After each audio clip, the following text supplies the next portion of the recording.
The August version of the Jericho Selectboard. And I'm going to start with my little spiel here. In order to make our meetings more efficient, we are limiting public comment to the beginning of the meeting for public comment to be heard section. Select board meetings are in the public, not of the public. There will occasionally be agenda item where we will ask for public comment. Today, there's 3 items: the bylaw item, the library update, and the Saxon Road update will allow for public comment. All the others, if you want to talk about the other ones, you do it during the beginning, the public comment period. Please be respectful. Please keep it to 3 minutes. And please do not use the chat on Zoom for anything other than technical issues. Like, hey, I can't come off mute. I can't hear you. I can't get my hand raised, that type of thing. That being said, any public to be heard?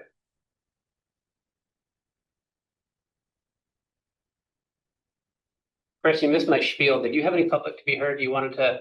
All right. Wow. In that case, Chris, you're up. First on the agenda is the update on the bylaw modernization grant by Chris Shahade.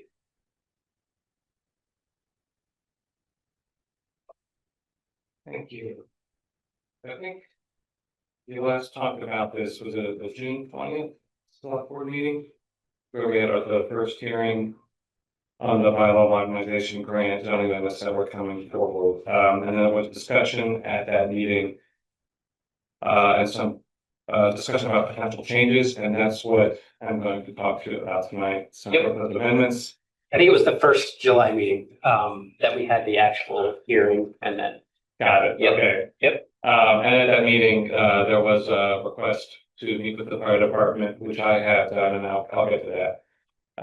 But if you want to go to the next slide.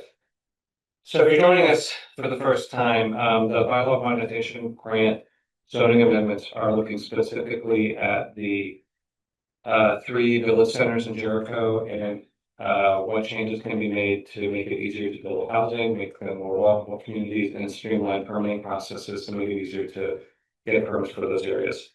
There were 5 issues raised. Read the picture.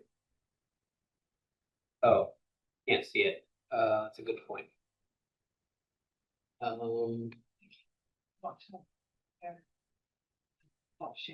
know who sees it. Yeah, I don't know how. I don't know why it's doing that. Click on participants. On the down arrow.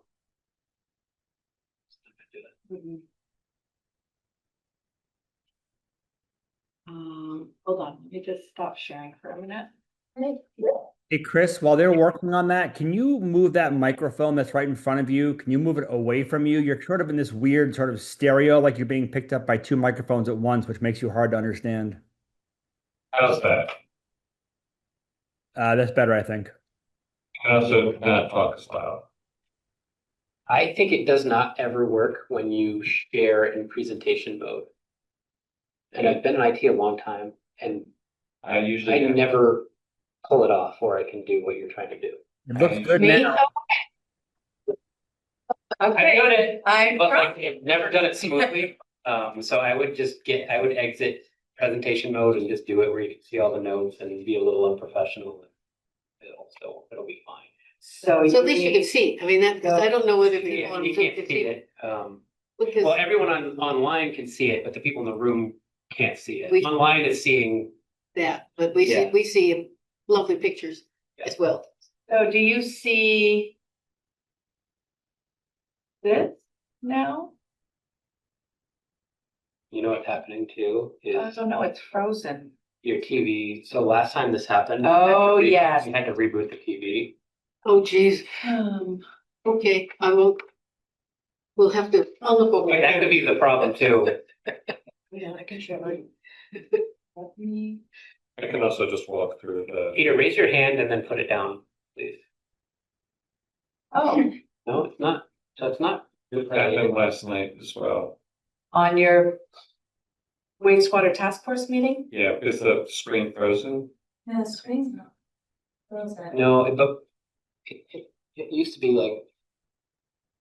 Zoom slideshow. Stop share.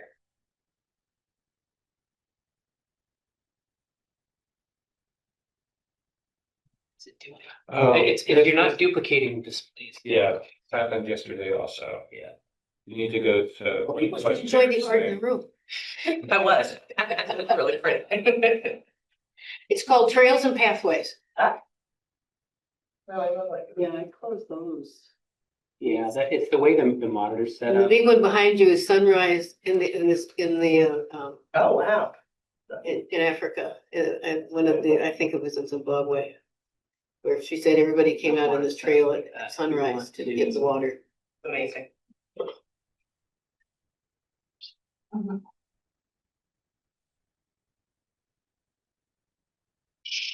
my God, let's see that.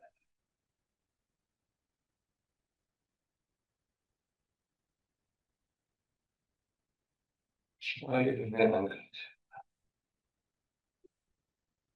Mary, Sorry about this, everyone. I'll get over it. They'll be fine. There we go. There you go. Is that better, everyone? Really, can people in the room see it now without the pictures? I don't see Now you anything. have to share. You don't The- see. The oh, people hold online. Now we gotta share. Hold Now we on, gotta go back to Zoom. We're getting there, Peter. hold on. Back to Zoom. And then share. Doesn't kind of work out. You sit right here. You can do that one. That one. How is that? That's better. Yep, now we And then got it. that Okay, Little screen will perfect, go thank away. you. Oh, maybe. Yeah, then you can just minimize that, This one. the whole thing. Nope, other button. This one. Yeah. Okay. Oh, Okay, go ahead, Right. Chris. Great, okay.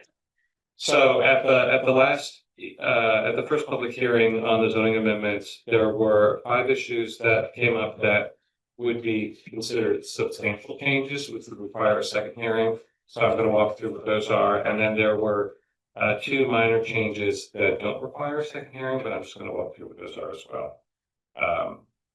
The first one has to deal with dimensional changes that are being proposed, and those would be considered substantial changes. So the first one, there was a comment about allowing 0 lot line exceptions in village centers. What that means is that someone would be able to build a building on their lot line with no side yard setback.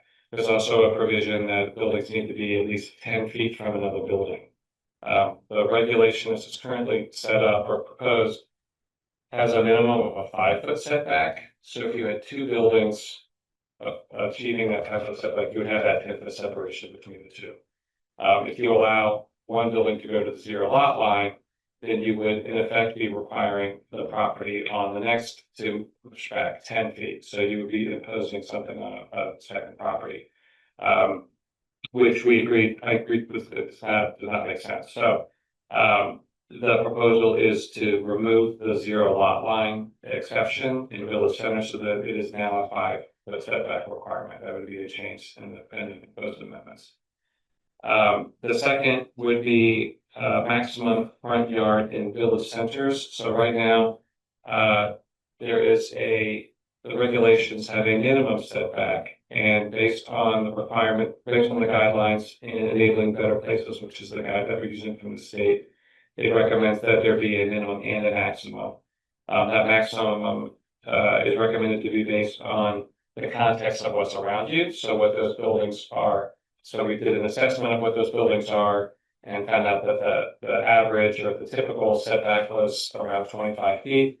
So the minimum setback proposed is 5 to 25 feet. There had been discussions at planning commission meetings that on busy roads like Footrace or Route 15, that might be too close. And we did talk about that at the planning commission's meetings and had recommended come to a conclusion that be increased to 30 feet on those roads. So that was not reflected in what was released for the public hearings. And so that would be another change of the increasing the front. Or I set back to 30 feet on those busy roads like Route 15 and Footrace.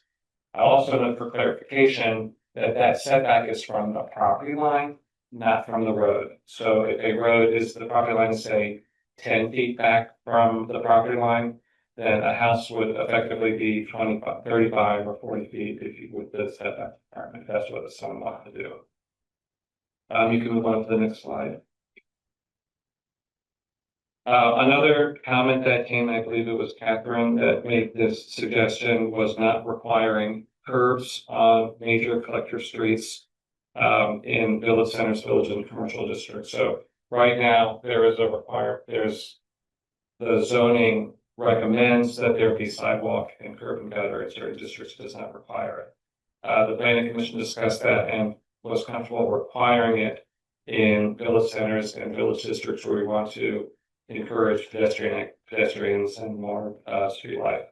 There has been a lot of discussion about sidewalks. There had not been a lot of discussion about curbs. It seems a fair request to not require curbs. They are expensive and they're not in keeping with the character of Jericho. So the proposed amendment is to take out the requirement for curbs, but maintain the requirement for sidewalks. The next one. Again, I think this came from Catherine, was changing the design requirements for stormwater facilities to accommodate a 50-year storm instead of a 25-year storm. I looked into this. It's not as simple as just changing it. I think there are different site constraints, whether it's a major stream or a minor stream. There isn't really clear guidance on the state as to what we should be using. I was reluctant to make this change without there being more discussion with the planning commission and more vetting with state agencies to see what would make sense. So my recommendation on this one is to maintain the 25-year storm standard until we could look at it. Can I make a comment? Well, what's nice is that it was interesting. I had talked to Chris about this, and as before we met to talk again, AOT had actually met to discuss this because they were updating their standards. And they were struggling with the 25 to 50 because of these various constraints. And so since AOT decided not to change theirs and leave it at the 25, you know. I forget what AOT is. Agency of Transportation. And so, I mean, it makes sense that we not get ahead of the agency. They're the ones who set the standards for the rules. So going to 50 would be more restrictive, correct? Like it's saying we're going to be accommodating, we're going to be building how we're going to force builders to build houses in a way that they're good for a 50-year storm, not a 25-year storm, correct? I mean, the years of 25 and 50 don't really mean anything these days because we had 3 of them like 3 years in a row or whatever. It's more about there's numbers to talk about the scope of what kind of storm can be withstood by a development, correct? Oh, it's the culverts that, you know, that get the drainage from whether it's a development or for a road or things like that. It's more of it has an impact on infrastructure that's getting built, Right. like a bridge going over a stream or something, not house construction. It's not like a floodplain issue. Okay, that's helpful. So that's more of a thing for the town than for developers. Is that true? Is that a true statement? Not necessarily. It depends on whether the builder does the infrastructure. Yeah, if you're building on a large site and you need to cross a stream or a water body to access a developable area that's, say, further up the hill, you would need to design whatever is crossing over that waterway to meet, say, the 25-year or 50-year standards. So that's where it would come into. Something like that would be where we could build by a developer.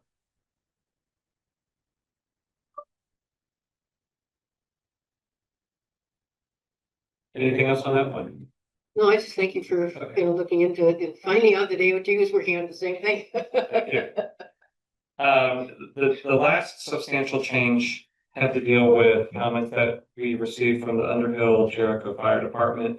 They raised a lot of important issues that are with what the existing zoning has. They are not related to amendments that are being proposed proposed there about what is in the zoning now and has been there since 2015.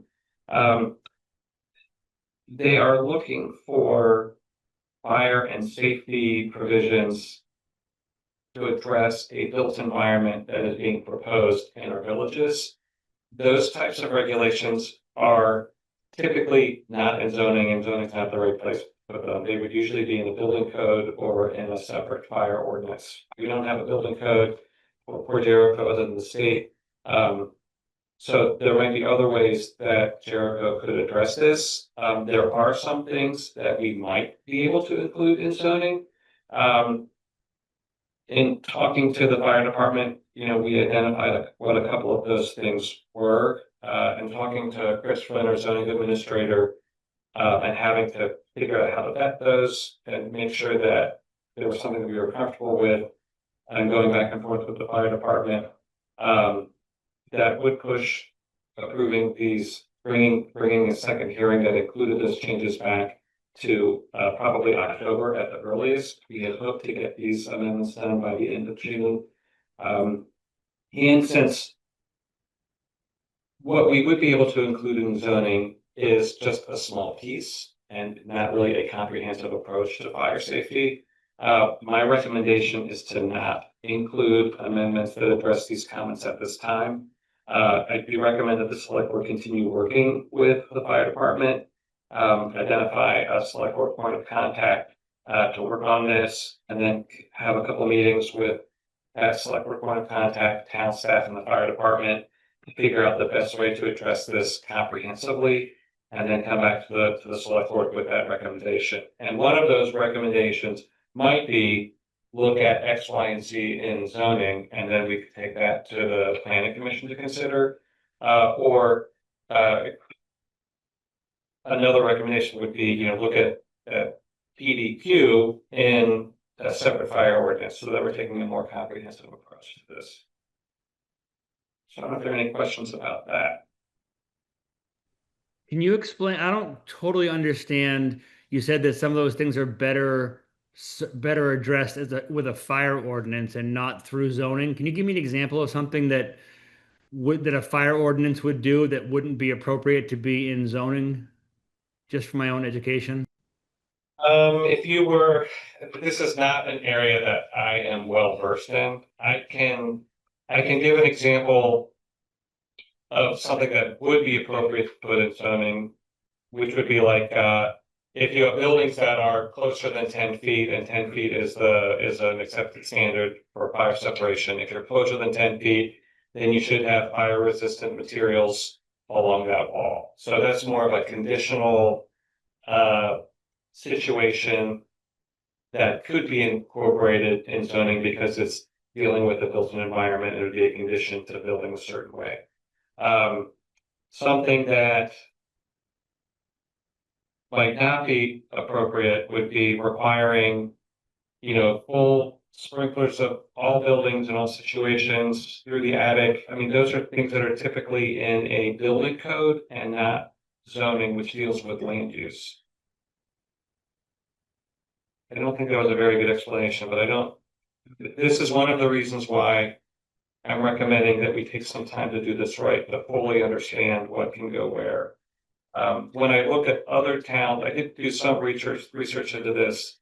I looked at Winooski and Williston, and they have separate ordinances that deal with fire, or if they deal with it in a building code. But in this case, the state building code applies because the Jericho does not have one. Is that correct? Correct. And again, this is not an area where I can speak in any great detail, but I know that there are certain conditions, like I think a mixed use building requires sprinklers. So if a mixed use building was being built in Riverside, they would be required to have sprinklers.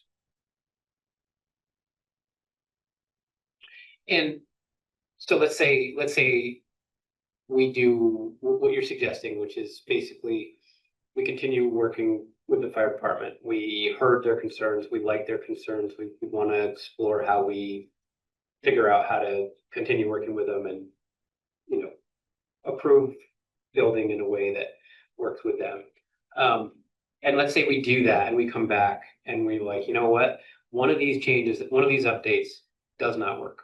Or, I mean, I know most of the updates are already existing, but like, I'm just gonna make one up. Let's say we have one that says roads only have to be 10 feet and 10 feet wide. It's completely made up because I don't know the actual thing. So please don't quote me on that. But like, and then we decide after meeting, we say, oh, that new number is 12. We have to go back and we have to detail that in. And I asked Chris this already, but I'm asking him in public so we can get that on the record. So let's say that's what comes out of that. Like we agree on everything. We work on, yep, if you're this size, you got to do cement board, and you know we do some really cool stuff with them, and we get to a good spot. But one of them is make this particular zoning change that clearly is zoning. And the question I asked Chris is, can we just go do it, or do we then have to go and say, hi, Planning Commission, here's what we found, here's what we've worked on. We would like you to look at updating this particular zone from 10 to 12. Which of those two options would it be? Like, could we just, as the select board, decide, yep, hey, we're all 5 of us are on board, or 3 of the 5 of us are on board, we're gonna update it, and we're just gonna do it? Or does it have to go to the planning commission, is my question. So I think, I would need to verify this, but I think it would need to go back to the planning commission because the way that state statute defines how zoning amendments make their way to the select board is that they go to the planning commission first. The planning commission has to hold at least one hearing, approve a report from the planning office, and then that gets sent to the select board. But I can look into that and see if there's a way to just go directly to the select board. And are some of them like so minor that they would skip that? Like, I know when we're in these review periods, there's like some sort of level of like, that is such a nitpicky thing. We don't have to do like a third thing. And some of them, like, I think going from 10 to 12 probably doesn't count. But are there some smaller ones that you can think of that would be like, we're gonna update that because It's misspelled. it just makes sense and it's not big enough to like go through that level of like, is there some of that? I know it's a fictional thing, so I don't know what's gonna come out of those meetings, but. I don't know the answer to that. I mean, I don't know if it's considered like a minor amendment. I think That's any what- change to the zoning needs to go through that process. And I will say, I had hoped that there were some amendments that we could make to address the fire department's concerns. I think there is a low, what I thought was an easy one was for buildings that are closer to 10 feet requiring the fire resistant materials on those walls. Yeah. In talking to Chris Flynn, you know, he raised some important questions like, well, we want to make sure it's not just cinder block or a metal panel or like there. Do we want to specify what the materials are, or at least give some guidance to that? And that just requires a little more time and coordination with Chris and discussion, yeah. Thank Right. You go to the next one. Oh, it's happened last night too. Okay. This can sometimes take up to 5 minutes, so I'm gonna go ahead. Minutes. Yeah. Oh, great. That was quicker. Great. So the next two are minor amendments. This one is to clarify text within the adaptive reuse standards. So there are the current regulations allow adaptive reuse of buildings and it sets a firm date at buildings that were built between 1955. We wanted to change that to be more of a rolling date of buildings that were permitted 50 years ago. So the way that it had been written in the regulations is the 1955 date was taken out and adaptive reuse, that 50-year rolling date with adaptive reuse was put in the definition of adaptive reuse. So you should not have regulations and definitions. So it's pulling that information out of the definition and putting it in the regulation. So this is in effect not a major change, it's more of a clarification. So this is considered a minor amendment. You want to go to the next one? So what I've just learned is that once we approve these, doing something that simple has to go through the whole process, which means we would never do it. You would just wait till another update, right? Probably, yes. What you will be seeing, oh, there it is, great.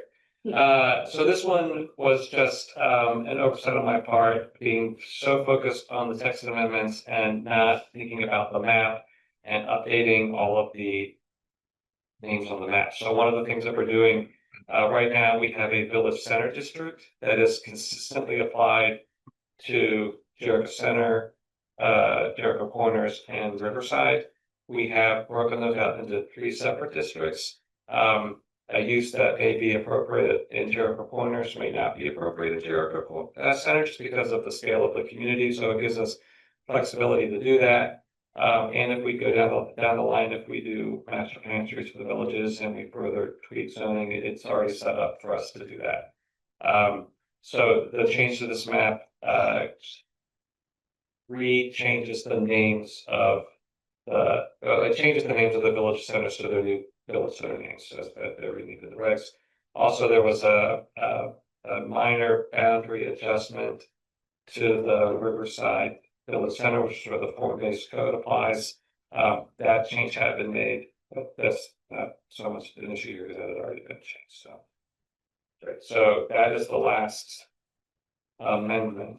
So based on the comments received at the last select board hearing, these are the issues, these are my recommendations to address them. So I'd like feedback on whether there's comfort with those recommendations, and if so, we can move forward to the warrant for hearing at the September 4th meeting. If you think of those, all of those, it's probably the fire department recommendation that probably warrants the most discussion or scrutiny on the select board.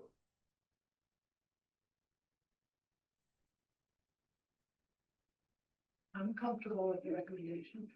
Chris, can you say your very last sentence again? I'm sorry to interrupt. Can you say your last sentence again, Chris? Of these, I think it is the recommendation for dealing with the issues from the fire department that warrant the most discussion and consideration by the select board. Meaning we should be really focused on them and making sure we pass them, or the Meaning that I went through, I think, 7 changes. I think 6 of them are fairly straightforward and not controversial. I think the recommendation from the fire department is the most significant one that would be good to get feedback from the select board on that, and if they are comfortable with that before moving forward. Well, did you get to hear what Laura? I'm Yeah. comfortable with not changing the proposal based on the fire department's concerns. I think we can deal with those through a building code, and if the state already has one in effect that we're complying with. Do we, or have we ever planned to have a Jericho level building code?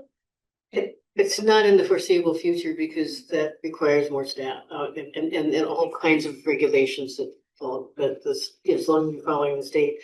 And the state also has a great energy code if you follow their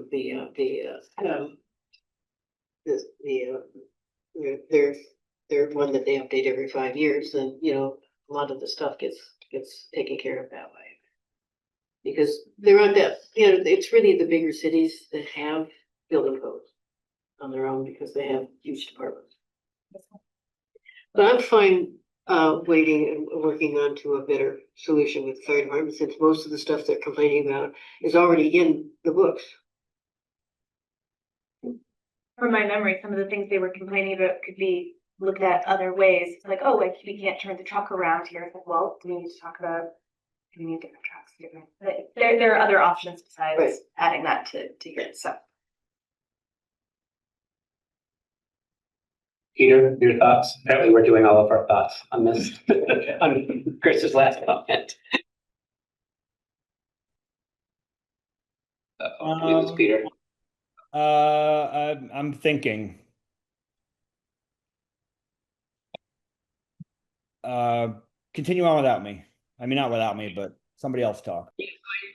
So I am a little bit torn. So a couple things. I'm really glad that the fire department was finally able to get some time and Chris met with him, and I think it was actually Chris and Chris. And Chris. and a couple, three Chris's. It's too many, no more. I can't think of the third Chris. Lynn Brown, Jimmy. Oh, right. Three Chris's. Wow, that's a lot. Okay. And that you guys met and then you talked through it, and it sounds like it was a really productive meeting. One conversation I had with Bob from the fire department after Chris sent them an email saying, this is what I'm gonna suggest to the select board. And I had a quick chat with Bob, and he's like, you know, we're good. Like, we're happy with you guys. Like, we understand you're gonna work.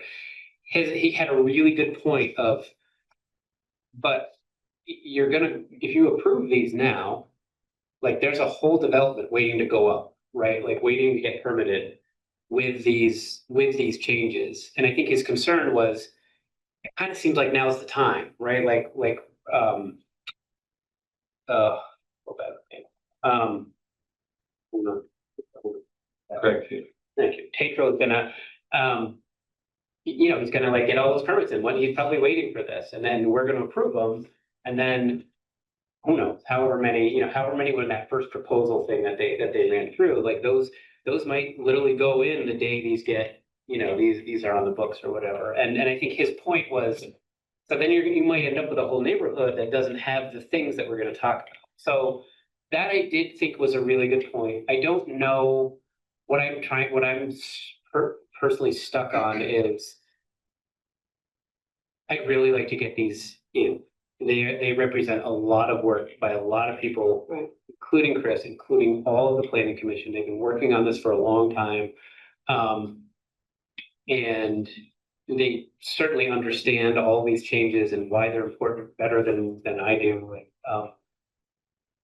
So I don't love just being like, no, let's wait again for another thing, you know? So that's just where I'm torn. Well, I think that's the real key right there, because we've been waiting for Tatro to do something for a very long time. And if we postpone it more, I mean, Right. Yeah. there isn't gonna be any housing, right? Because waiting, and a lot of the stuff that is in his first phase has to do with, is a lot of mixed use, which means the state has rules, and that is very fire safe. Yeah, that's a good one. And apartment buildings have to meet a fire safety code from the state as well. Yeah. So I mean, any of that stuff that's there is already going to meet the state fire safety codes, which is what we're talking about and incorporating anyway. I think so. All of the issues that have been raised by the fire department are currently in zoning. And Greg Tatro's development could have been built to any of those issues since 2015. There's nothing in these zoning amendments that are making the situation worse. There's nothing, and it's allowing Greg Tatro to do something that he has not been able to do since 2015. But I think you're right, but you're also making his life a lot easier, right? So like the way they are now are much more challenging for him to do what he's trying to do. So once these go in, it's gonna be a lot easier. And so he might be waiting, he might have the email sent or whatever it is you do to like, or I don't know what you do, but you do something. He might have his finger on that button and that all goes, right? I don't know. I would, if I had a thing of that size, I'd be sitting there waiting for these because it removes the form-based code. It opens up a lot of things, which is exactly what we want and what we need. So I think that point is still a little bit valid. But I really think You we have can, to we can take your continue. eye. I think we can still work with them, and I think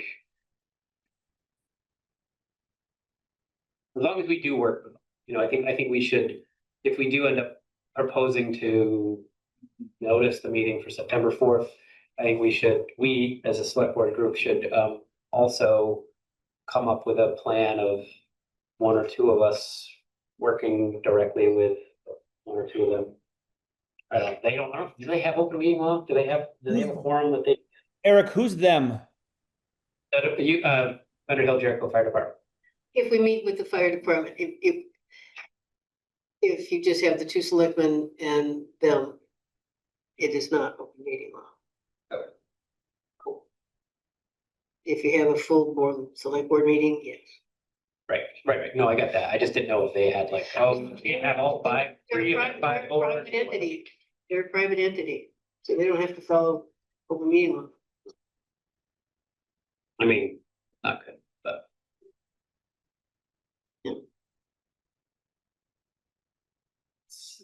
We want to, Jim, On the subject that you're talking about, Mhm. when we're building commercial buildings, there's right at the top of the IBC, the International Building Code. It states, subject to the interpretation of the local governing authority. And you can put a cure clause into your regulations that says, when there is a conflict between our land use development regulations and the interpretation of the local governing authority as it applies to the proposed structures or development, the most conservative will apply. And so that way you don't get into this constant conflict of people designing something, spending all that money, and then nobody wants to listen to the volunteer fire department because they're saying, oh my God, I can't get a truck through there, particularly under winter conditions, because public safety needs to come first. I went to a lot of these meetings, and that subject is not prevailing in the advocacy in the land use development regulations. We do not have adequate fire protection to build high density without a lot of stuff going on. So just put a cure clause in there that says, when you propose this, go to the fire department, the state fire marshal, and you get your design approved. And if it conflicts with the land use development regulations, then their regulations control. So it's an automatic cure clause to get past something that says, oh, this has got to be 9 feet wide, or this has to be 30 feet close to this. You have a cure clause. It's a logical thing that says this won't work. So let's have a cure and let's let the controlling thing, because I can have IBC sitting there this thick and I can argue with the fire marshal. My opinion doesn't matter. He is the local governing authority and he has the right to interpret that code that way. That's what happens to us in the real world. But we constantly run into this where people from a design perspective try to incorporate something that looks cutesy and nice, and it can't be done and meet the code. So but the other thing is, I do want to correct, Mr. Tatro has been to court multiple times trying to build stuff in Jericho. So anybody who thinks that we've been waiting for him to do something is remiss. He's been interfered with and his projects haven't gone forward. And Wisdom House would be a classic example of I don't know how many years.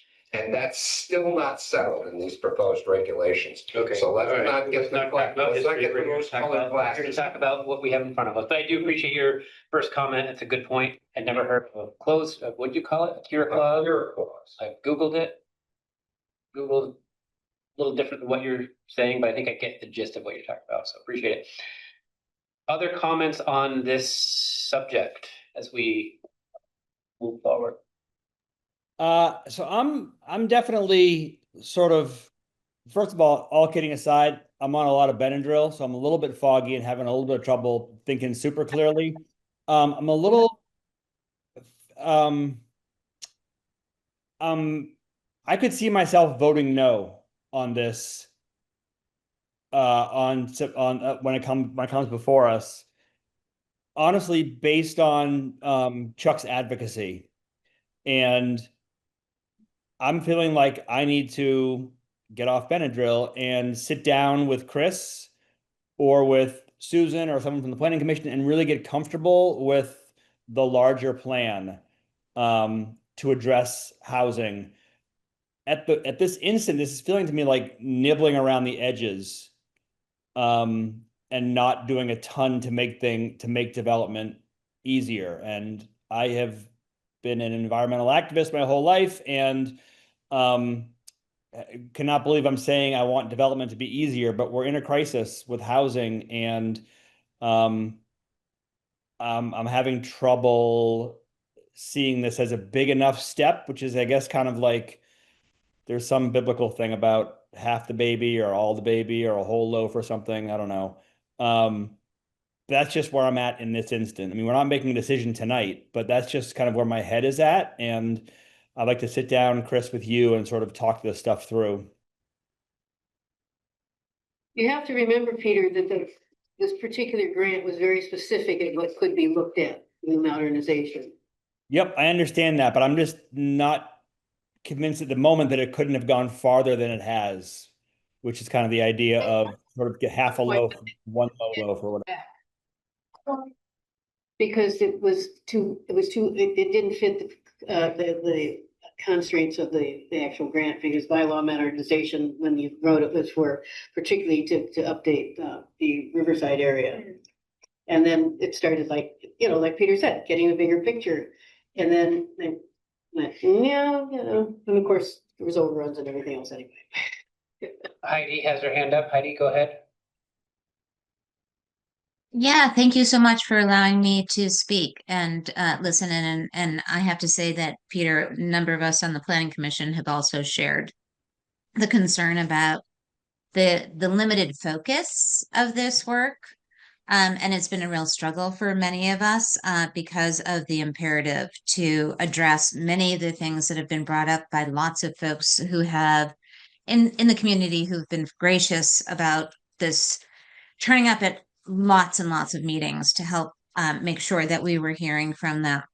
I think the one thing I can assure you is that I think that while this was a very, very long process, there were so many conversations that we had to get to this point that we now don't have to have again when we start looking at the rest of the town areas beyond the limited scope of what we had to do under the bylaw modernization grant. So a lot of the ground that we've been able to cover in the last year has set us up for, I believe, faster moving in the next set of zoning updates compared to what this was.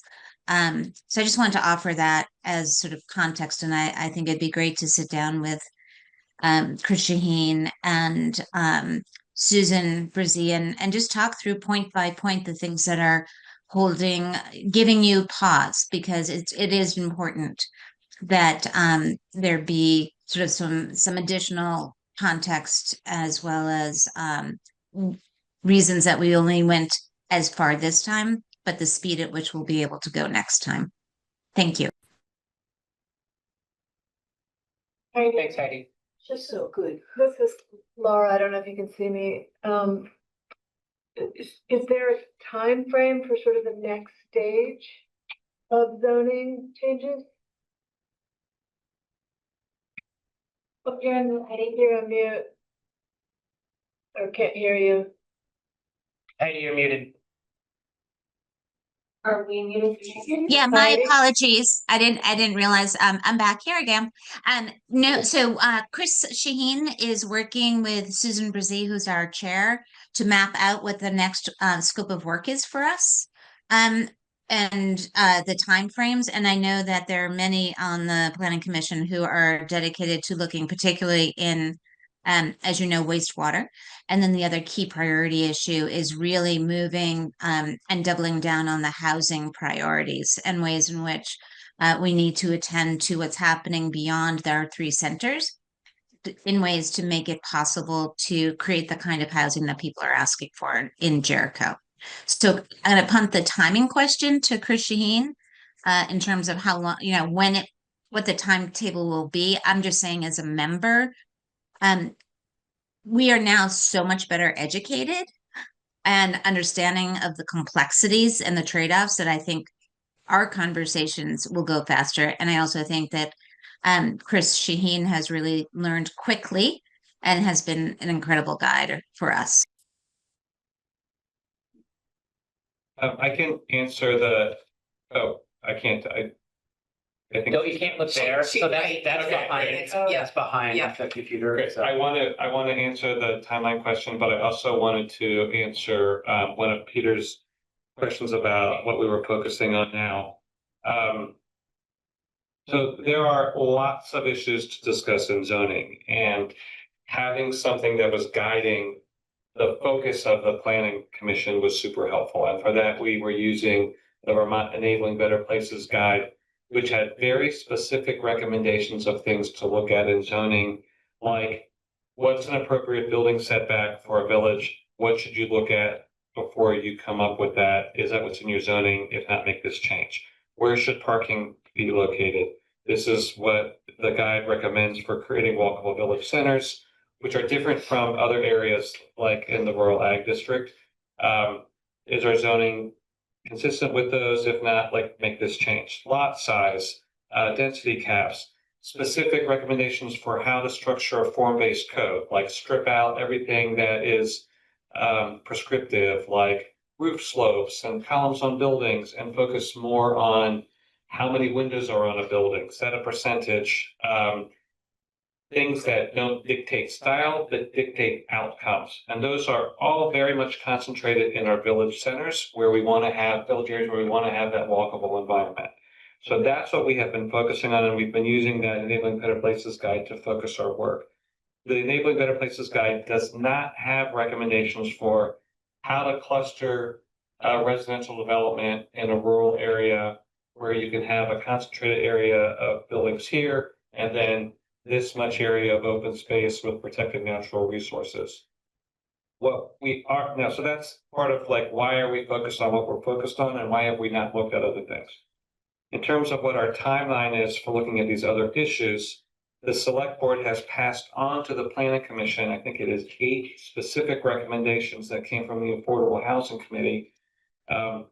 I have worked with Susan and shared with the planning commission approach to discussing a range of issues between now and December to flesh out what the policies are, what the policy decisions are, what the regulatory decisions are. I've built in time for us to do some modeling so we can see what impacts of what some regulations might be to inform what our discussions are. That will take us through December, when at that point then it will be very easy to go in. I'm hoping it will be very easy to go in. It'll be easier to go in to the zoning regulations and make specific, what we call a red line, like looking at track changes in Word. So you can see, add change, add wording, take wording out, and then start to have those discussions with the planning commission on the exact changes in the zoning. Because we will have worked through and vetted all of the policy issues, value issues, goal issues between now and December. It should be easier to have those discussions with the changes. Is this achieving the goals that we have already clearly defined for us? Are we realizing the goals that are in those 8 directions that came from the select board? So hopefully we will be having a set of zoning amendments that are looking at areas outside the village centers coming to the select board in it would be early spring. Thanks, Chris. That's helpful for me. I propose we have a motion on the table and see what the vote is, but I'm open to other ideas. It's just that we've been on this subject for 48 minutes. Yeah, I would like to make a motion that the Jericho Select Board hold a public hearing on Thursday, September 4th at 6 p.m. in the Jericho Town Hall to hear the public comment regarding proposed amendments to the Jericho Land Use and Development Regulations pursuant to 24 VSA 4444. I will second that. Motion on the table. All those in favor, say aye. Aye. Aye. Aye. Believe that's 5. Yep. Motion Motion passes. passes. Thank you. I will see you on September 4th. Now you got to convince us to approve it. Us and the town to approve it on September 4th. Thank you, Chris. Thank you, Chris. Work into this. I really appreciate it. Well, it's the planning commission has been doing all the really hard work and making the hard decisions. So I mean, we appreciate all the work that went into this because it's gone on for quite some time and really worked through multiple public hearings, actually. Okay, next on the agenda is an update from our UVM interns on wastewater. UVM Winters in Finley. Seltzer. Everyone sells seltzer. You're right, there's no tea. Oh, no, there's a tea. There's no tea. Oh, there's no There's tea. no yeah, Oh, okay. tea in the milk. Yes, there. Oh, boy. Did you do that? Yes, Yeah, that's on my last name. did that. My fault. You were not the first person to do that to get us. Chat GPT. That's right, it was Chatty. It would be ChatGPT with you, Chris. That's for sure.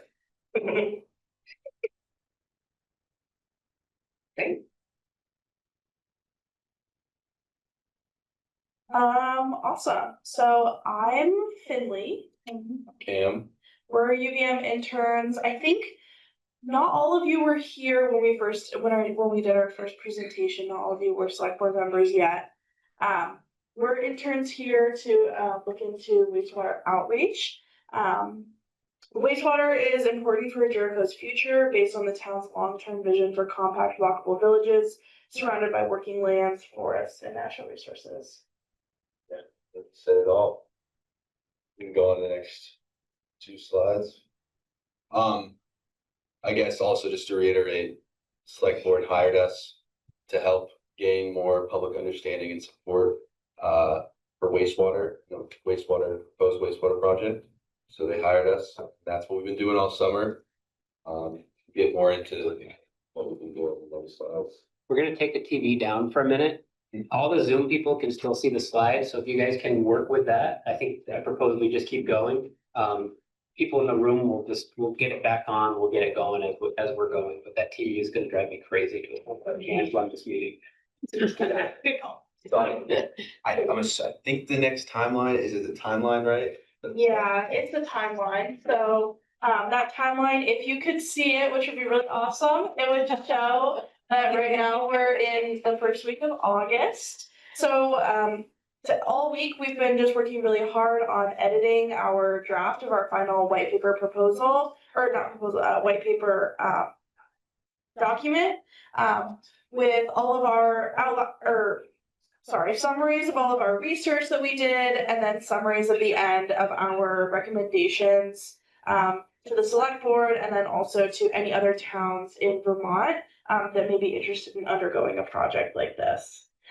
So because right now we're in a feedback phase, all of your feedback is super important as well. So any questions, any concerns, places where you need clarification, it's all gonna help us move into the finalization stage of this project. Can I say something real quick? Yeah. Sorry. I should have introduced them. So, Cam and Finley are 2 interns from UVM that are being funded through a Lady Center for Rural Partnerships. To specifically look at developing an outreach strategy to build public support for municipal wastewater. So they have both been doing an awesome job. They started in July, late June, early July, and hit the ground running. And so what they are doing is sharing their research over the summer, and both building a community profile of Jericho, as well as talking to other towns throughout Vermont that have had experience trying to bring municipal wastewater to their municipalities. And then coming up with a series of recommendations for Jericho to undertake as we develop an outreach strategy to build public support here. What is really awesome about what they're doing is that because it's through the Leahy Institute, all of their work is going to be folded into a product that will be shared throughout the state. So what they're doing is for Jericho, but we're like a case study to help figure out how to do this across the state. So sorry, I should have done that at the very beginning. So I'll turn it back in. We should have introduced I know, ourselves. yeah, we should have done more of that. Sorry. Actually, we can go to the next slide, right? Timeline. Is that No. So just to, yeah, you can go back. So this slide goes over That one? Yeah, so this slide, just if you guys could see it again, it has just an overview of what we were up to this summer. One thing was a wastewater best practices research. That's what I did. I spent most of my summer doing. I interviewed leaders from other municipalities around the state who were successful and unsuccessful with their wastewater outreach efforts, their bond vote efforts. And then I put together case studies with my research and interview information. There were some key takeaways from that research. I think the most important is probably the importance of select board leadership, and probably the most important for you guys too. Another thing is in outreach, successful towns focused on the big picture, not necessarily the nitty-gritty of wastewater systems, but rather what wastewater systems could do for their communities. Environmental protection was a really big winning argument for a lot of places. And then successful towns were also really successful at filling the void, right? There's kind of this space for information in the public forum, and successful towns were able to fill that space, to fill that void with positive, forward-thinking information, so as to avoid letting kind of misinformation and doubt creep in and poison the whole project. Yeah, They were able to do that? Successful Successful taps, thank you. All right, yeah. And then kind of my work focus this summer was mostly around the town of Jericho itself. I did a lot of community leader interviews. I interviewed Catherine here. Thank you for joining. I barely missed you. Yeah. So close. Yeah. But yeah, and I interviewed a lot of select board, planning commission members. I interviewed Wisdom House, which was mentioned earlier. Both of them, Bill and Michael. And then I also interviewed people like Edie Granning, who's a Vermont House of Representatives member. Wide variety of people I talked to about their views on wastewater, the benefits they see, the concerns they have, as well as any strategies or suggestions they have forward with this project for outreach and education. And then kind of the second part of that was a community survey that was sent out in person at events like the farmers market or Jericho market itself. We had FAQs that had a lot of information about wastewater, as well as a link to the survey there. And this survey basically just covered, asked people, Jericho residents, what their current knowledge and understanding of the wastewater project is, benefits that they see, concerns that they see, any questions they have, just to kind of gather how the town is feeling about this project itself. So yeah, good time. Yeah, so a lot of my takeaways just go right into these recommendations here. We have 5. The first one, there's already on the right one. The first one is just having the right information. This is basically what we found in our research is people want to see an environmental report. They want a transparent financial report. That was a big one with my work with the community survey. They want projected costs, funding sources, long-term tax impacts, and then also continual use of community surveys to gauge how the public is feeling about this process would be very important to have very good information. And then just using this information to update community leaders to support projects and outreach efforts. The next recommendation that we have is select board leadership. As I mentioned before, this is one of the most important similarities that we noticed between successful towns, and then unsuccessful towns did not have this. For strong select board leadership, that includes small things like having wastewater on every single select board meeting agenda, but then also larger things like making sure the select board is highly informed, really on the same page with all of the other pieces that are going on. And then also making sure that the select board is publicly supporting the project, whether that's here in meetings, but also kind of outside of town hall in the public sphere. Towns with successful outreach efforts had select boards that were staunch and unwavering in their support. They acknowledged concerns and public controversy, but at the end of the day, they were very unwavering and continued to support the project, even through controversy. So like showing up to the first wastewater meeting, Peter, things like that, probably. For I example, forgot. yes. I missed it. Peter. So then the third recommendation is just effective and efficient project management. So one of the big ones here is having like a dedicated point of contact for this project, kind of like a project lead. It could be a hired role, it could be a volunteer, but just having somebody there that is running this thing and taking lead on it is very important. And then just overall clearly defining roles and expectations, keeping on track, on schedule is very important. You know, a lot of the stuff like the engineering report that is being proposed, it takes a while already, so people don't want to wait longer than they have to. So keeping on track and making sure stuff moves through quick. Yeah, and that goes into our fourth, which is just focused outreach. Using diverse language is a big one with outreach to try to reach as many people as possible. Using all forms of media, it could be digital, it could be paper. All forms of media is very important. So everybody has an opportunity or the chance to get to learn about this project and feel informed.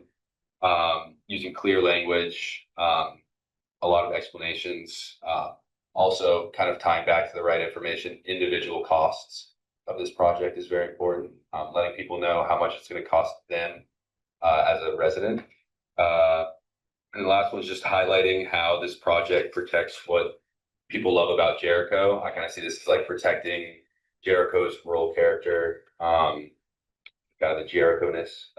So it's not really focused though on the technical aspects of the wastewater system. It's kind of more focused on the culture. So yeah. And then the final outreach strategy recommendation is to build and maintain public trust. I think this is kind of like a foundational aspect. Without this, you can't really do anything else. So this is stuff like making meetings welcoming, such as, and especially making meetings family friendly, having food at public meetings, making sure that children are welcome, there's maybe childcare, also ensuring transparency, making sure you have nothing to hide. Going door to door is really great, making sure that, you know, people can interact face to face with the people who are driving this project forward. There's also going to be opposition to this kind of project, and a lot of that opposition may seem kind of emotional or disorganized, but from what we heard, there's always going to be legitimate concerns in any sort of opposition, and recognizing those legitimate concerns and addressing them really helps to build public trust.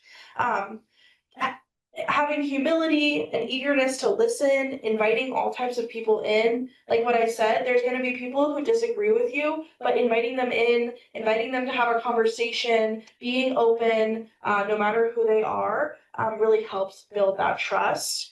And then finally, and I think we thought this was really important, is to hold community events for the sake of building community. Events that are fun and open and welcoming, and that are not focused on wastewater. So this could be parties, block parties, barbecues, places where people can meet the select board and meet the people who are working on this project, see them face to face and be like, oh, these are my neighbors, these are people who I can trust. And then also get to hang out with their neighbors who maybe otherwise they would disagree with on a project like this. We saw that in some towns there was a divide between a loss of trust between the select board or the town and the residents.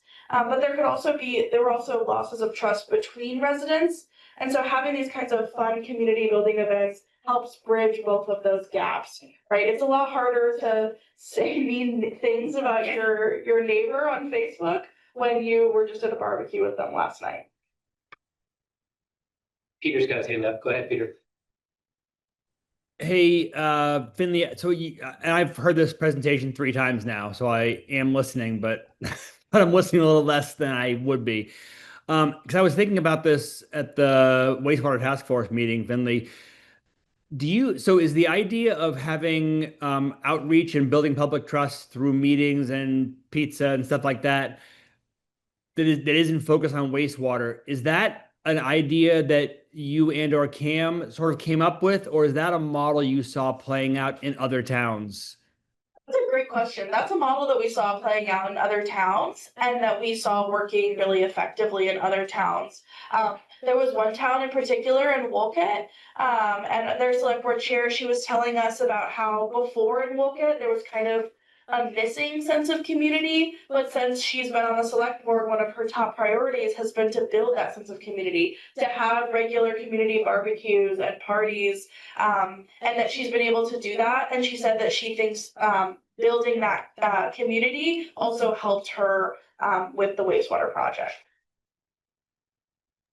That's helpful, and I'd like to maybe think about, because that feels to me like even beyond wastewater, just all the things we're doing, that the more we can sort of build that sense of community, and that the select board are just 5 people who are in town who happen to be doing this, and sort of generate some sort of interaction with the citizens in general, I think would be good just for the board as an operating body.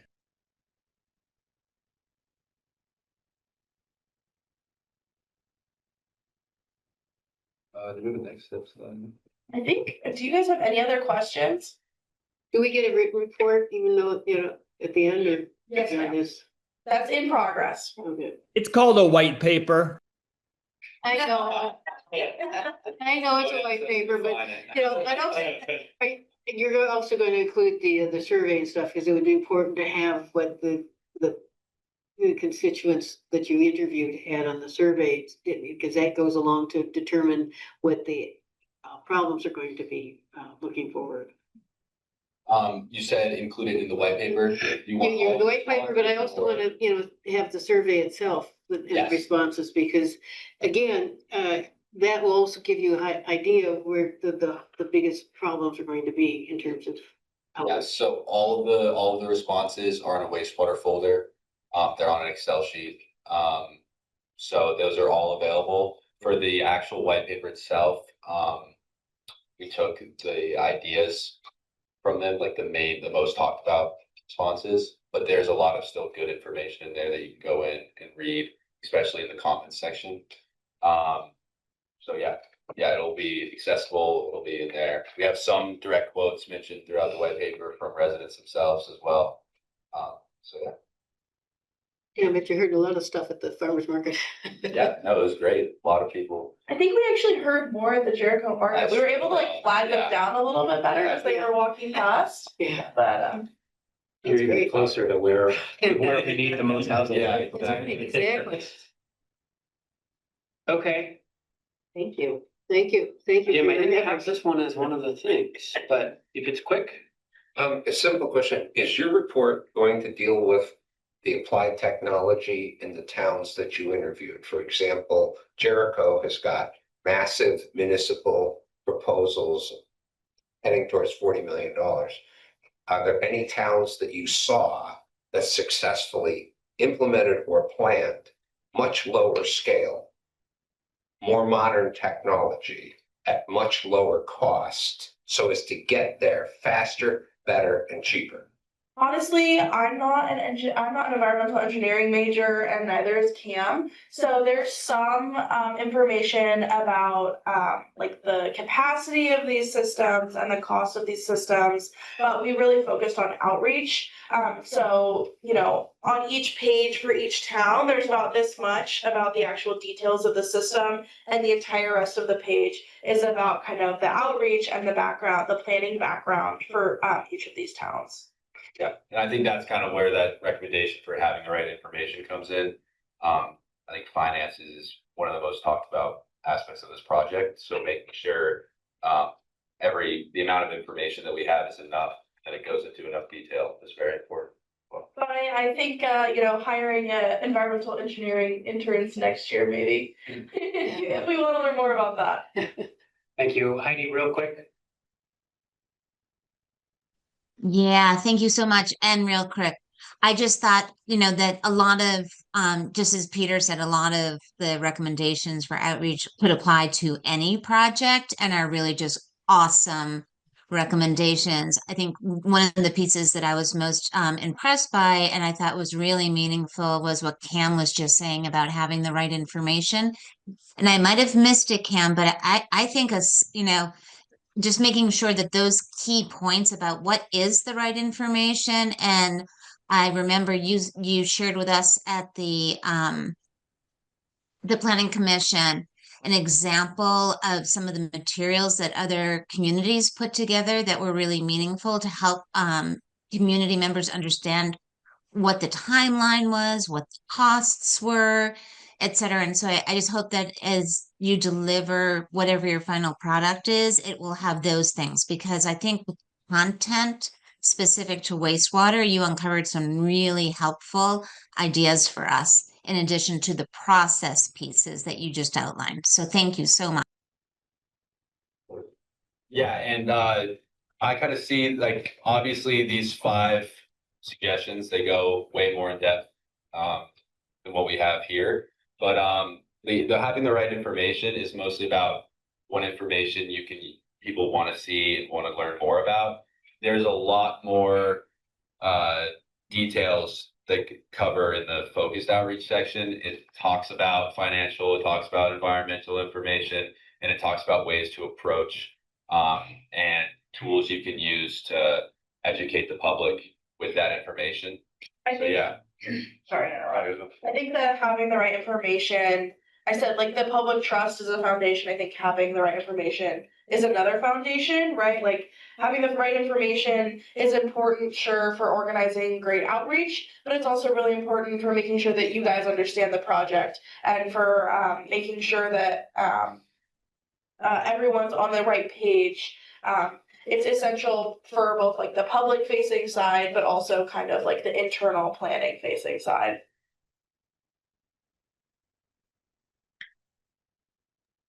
Thank you. Awesome. Thank you for your Thank you very presentation and your much. work. Thank you so much. Doing it this summer It was and really helpful. Yeah. nice job. The real fun. One last question. Sorry, I'm always that guy. Finley and Cam, did you guys did you find any wastewater projects that were controversial among the select board that passed? So let's say I decide I don't want this and I'm super against it, and the other 4 folks all are supportive of it.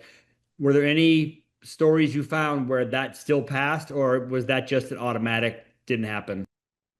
I think someone asked this the other night. Didn't someone ask this the other night? And I think I remember, like, I don't remember hearing about that. From what I understood, like, from what we heard, all of the successful projects, like, when we were interviewing people, they said the select board was behind it, the select board supported it. So there could have been, like, one person on any of those select boards who didn't support it. I just didn't hear about it, so I can't speak to that. I do know that, like, definitely in the unsuccessful projects, so, like, one of them in particular had 2 members of the select board who campaigned in support of the wastewater project, and then when the time came, they didn't publicly support it. So there could even be, like, support on the select board, but if the select board doesn't publicly advocate that in the public sphere, then it can still result in kind of a loss of the public and a failure of a bond vote. Thank you. Next on the agenda, we have review and consider approval of Footrace on Leary Road.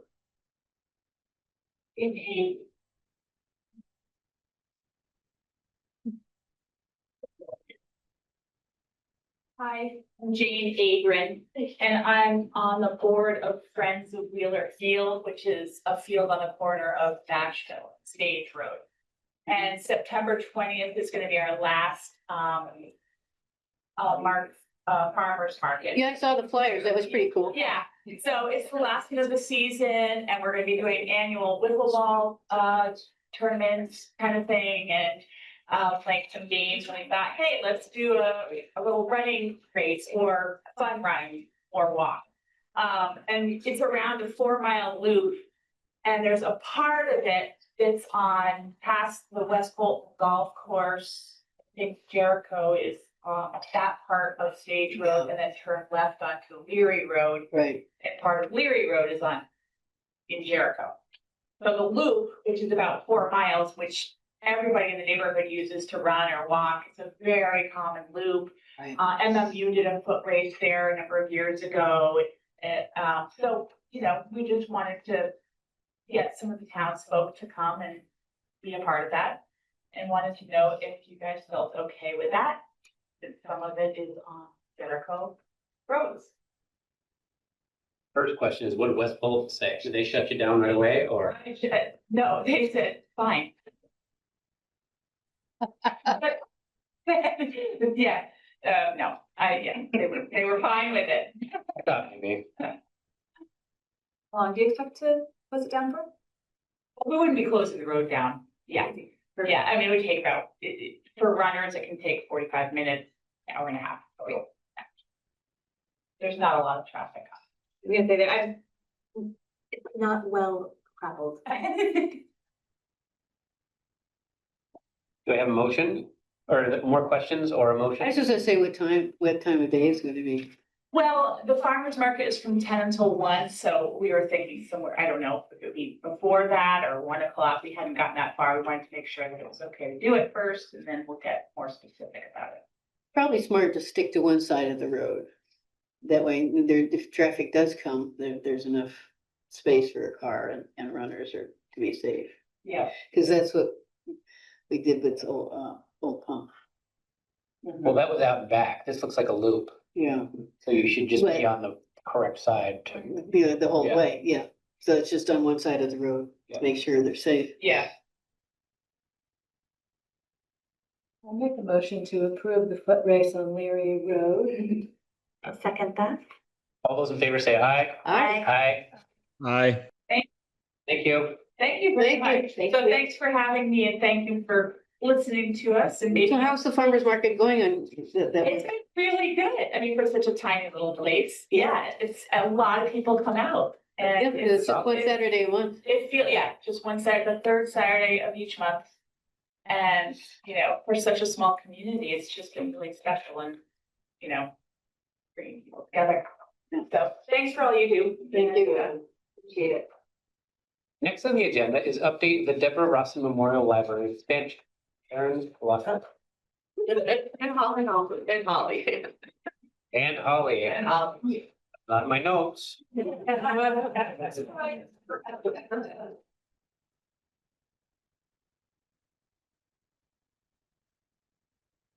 Think they, right, we have the little brochures here if anyone wants one, but, we're not coming to ask you for anything tonight. We just wanted to inform you of something that we're working on so that you're not blindsided if people in the community ask you about what's going on with the library. So, we're going to take you through some of this. So, as you know, the Deborah Rawson Memorial Library has been part of this community now for 27 years, and we've become a valuable resource for the community.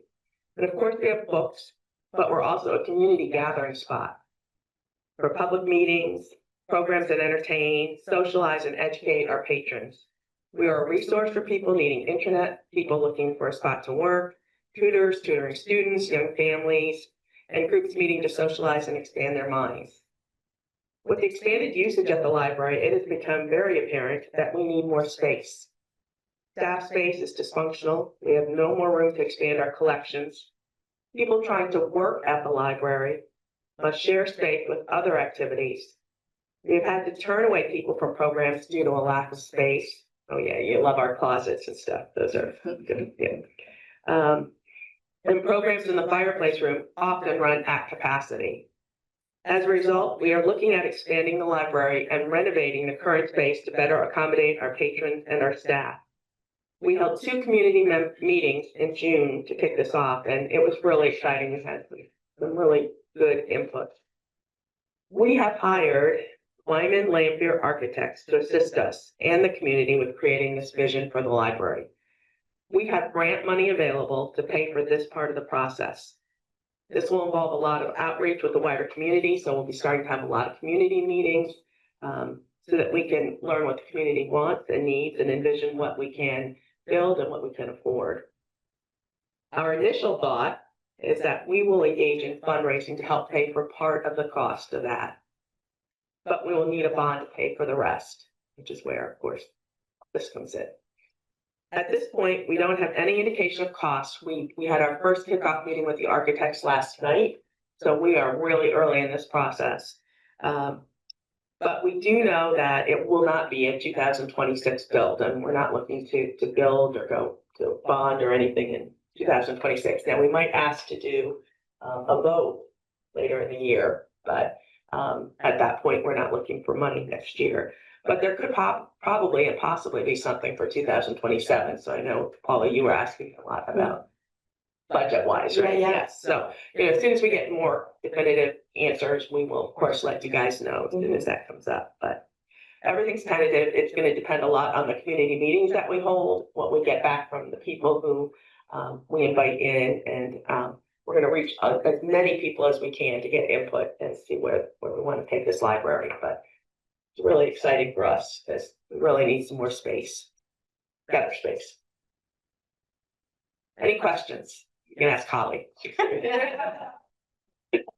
It's a huge number of items checked out for a town our size. Yeah, we joined a consortium with, well, I think now we're up to 27 other libraries in the state. So we do basically what the interlibrary loan used to be. It is now directly people from home can place their holds, and then they get a notice that your books at the library can pick it up. So that's why we had such a huge increase in circulation, which was great for us. But those big green, If you go back to some of those, yeah, with the those green big those tubs, great big huge green totes, they're it's just those are full of books. Coming, Those. the big green ones, those are full of books coming from other libraries or our books being returned to us. And of course, that's where the staff is supposed to be working as well. So everything happens in the same little space. And if you are ever around and you want a tour of the staff space, we can do it in 30 seconds. Happy to show you that space and give you some insight into how it works. But we have a lot of good programs and a lot of people come out. The community is really well involved. A huge number of programs too for the number of days in a year.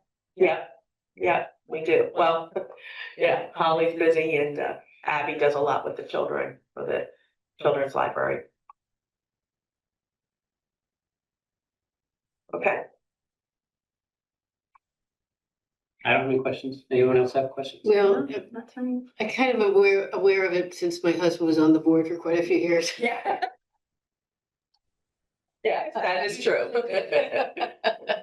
I might We've been I might have missed this because my dog's getting ramped up here because someone's about to walk in. Do you guys have a dollar amount of what you're hoping to fundraise and what you're thinking of for a bond amount? No, we started talking a little bit about just cost per square foot last night, but we really have some work to do to lay that all out and get an amount. We're hoping to do some really good fundraising. We're looking to hire a professional fundraiser to help us with that so that we can fundraise as much as we can. That's smart to use a professional. Yeah, so we're gonna look into that and Because Holly said, you learned a lot from the first go round. we did. And they didn't do any fundraising that time. And then things failed. Yeah. So we'll keep you informed, but we wanted to let you know what we were working on, and these are the hard copies. You can leave them out for people to pick up. I'll have to take one home to Bill. Yeah. Well, it's funny because with Bill, we had been talking about this for so long, right? Right, because it Strategic was it was the strategic planning committee. planning. But finally, we've actually hired an architect, so we're in progress, so doing well. Thank you very much. You're welcome. Thank you. Next on the agenda, we have Saxon Road land issue. Peter Ehrlich. I don't know if I say that right, Peter. I'm sorry. Yeah, you got it. Ehrlich. Yeah. Hi. Good evening. How's everyone doing? Great. Would it be all right if I read from a couple of notes? Shouldn't take long. Please. Yeah. Okay. So hi. We're here to talk over somewhat of a unique issue that is the location of our house and how it has moved from town to town over time and how we'd really like to move it back into Jericho. A little bit of the history here. So Sarah, my wife here, purchased the house 26 Saxon Lane from her father in 2023. It was built in 1978, and the original permits, along with the 3 others in its subdivision, were all issued in Jericho. The house was placed within the Jericho town line on the subdivision map. When Sarah's family bought the house from its previous owners in 1993, it was purchased as a Jericho building, along with the 8 acres of what is now our land. The 2 other acres were understood to be in Essex. Around the year 2000, a new survey was done, and Sarah's parents were told by Essex and Jericho that their house was in Essex, along with 6 acres of the land, with the other 4 remaining in Jericho. We continue to pay taxes in both towns. Jericho was first surveyed in 1763 and not again until that year 2000, which triggered the change. Numerous conversations between the kings and various officials at that point did not result in any new discoveries.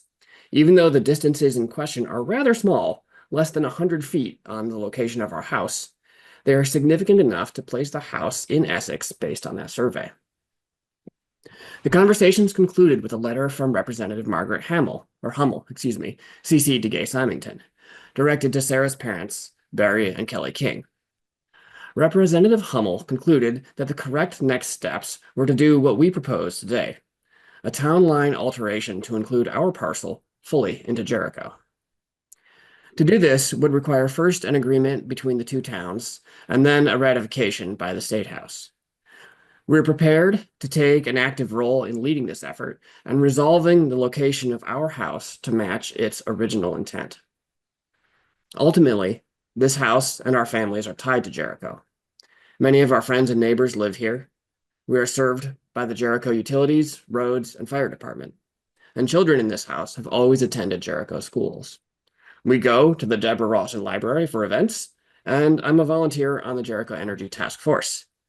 We are deeply connected with this Jericho community and believe that an adjusted town line reflects what truly makes sense in our situation for us and for the property. So we'd like to ask your approval to move forward with this and to work with us to form an agreement with the town of Essex. I think that about covers it. You got anything else, Sarah? Nope, I think that's about it. Yeah, so yeah, thanks for listening, and I'd be curious for your thoughts or if you have any questions. Can you explain the map a little bit? Thank you. Right, Yeah. this is the, I believe that's in Jericho. Is that correct, Peter? Yes, and I you probably don't allow screen share, but I could do that also. Yeah, so the top edge of that triangle there is the town line. So to the left of the green triangle is all Essex, and to the right is all Jericho. And if you can open up Google Maps on your computer and you just type in Essex, and you can see that line, and you can see Skunk Hollow Road, which is in the corner down there, parallel to that line. And you can see all the houses off Skunk Hollow Road are in Jericho, except for ours, which goes just 100, has a driveway just a little bit too long, 100 feet too long, and that makes it in Essex. Gotcha. You can share if you'd like, if that helps you articulate. Want me to stop sharing? Yep. Go ahead, Peter. So Peter, there's no way to access your home from Essex, correct? That's Yes or correct. no? Yeah. Helicopter. And when my parents bought the house, it was in Jericho. It's just that resurvey that happened in the year 2000 basically moved the town line such that the house kind of moved into Essex. And so what we're hoping to do is basically get an agreement between Jericho and Essex to move the town line so that the house can be reincorporated into Jericho. There you go. Is that coming through for you? Can you zoom in just a little bit? Zoom in. I think I can do that by. If you control and scroll in with your mouse, it'll zoom. That's not something I can do, but maybe something you guys can do. So if I zoom in here, it just sets the margin. Yeah. Are there any downsides to having the whole property in Jericho? Well, the story I always heard, because the Kings are very important part of the town, is that, they always thought they had bought in Jericho. And whether it was by accident or whether it was intentional, the developer had always said it was in Jericho. But because and that's because he could get a permit in Jericho, but he could not get a permit in Essex because there's no access to that space. And you never know.